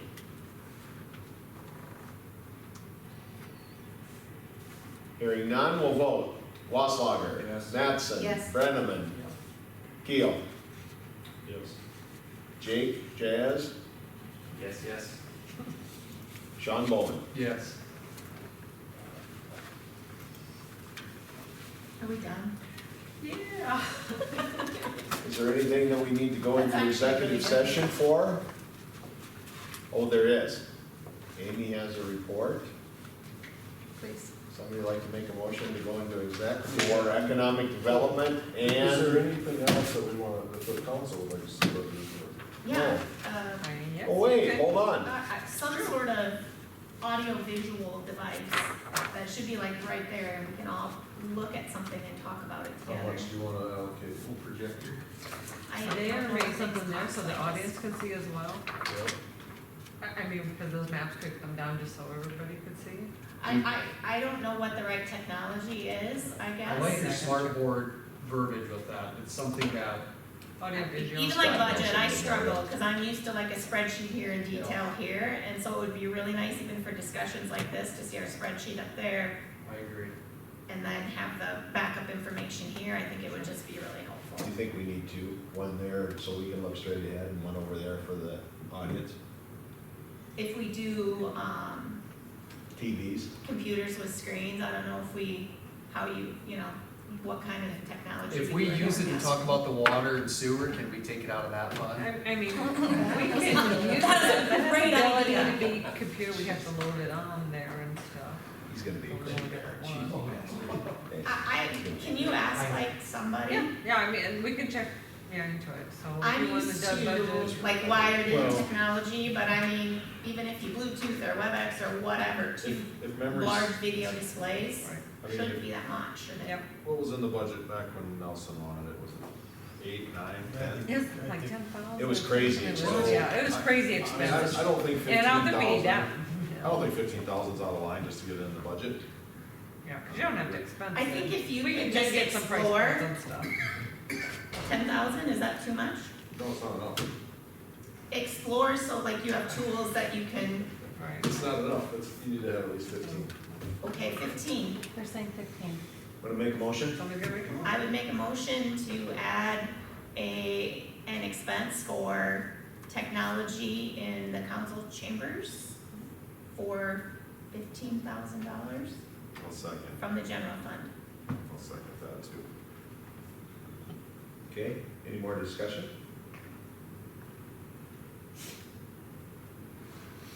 Do we need to wait for him? That's gonna take a vote. I mean, you take the vote. Yeah, I would have. If you put it in budget, we can then just get Remember quotes the next year and you guys can Look at what we get. Did somebody second me? Yes. Yes. Travis. Travis did. I would have if he wouldn't, these went through a year, you said Nelson Moore. I'm scored. Scott Nelson was very good.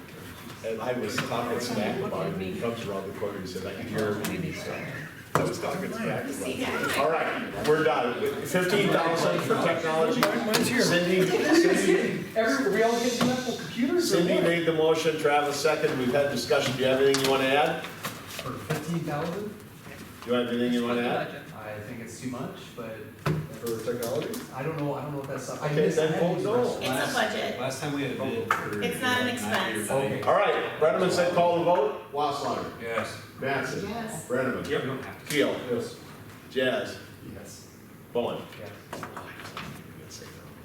No, I said no too much. I don't want, Okay, Make motion to adjourn for executive session. for economic development and, we want to, and personnel, let's stay there.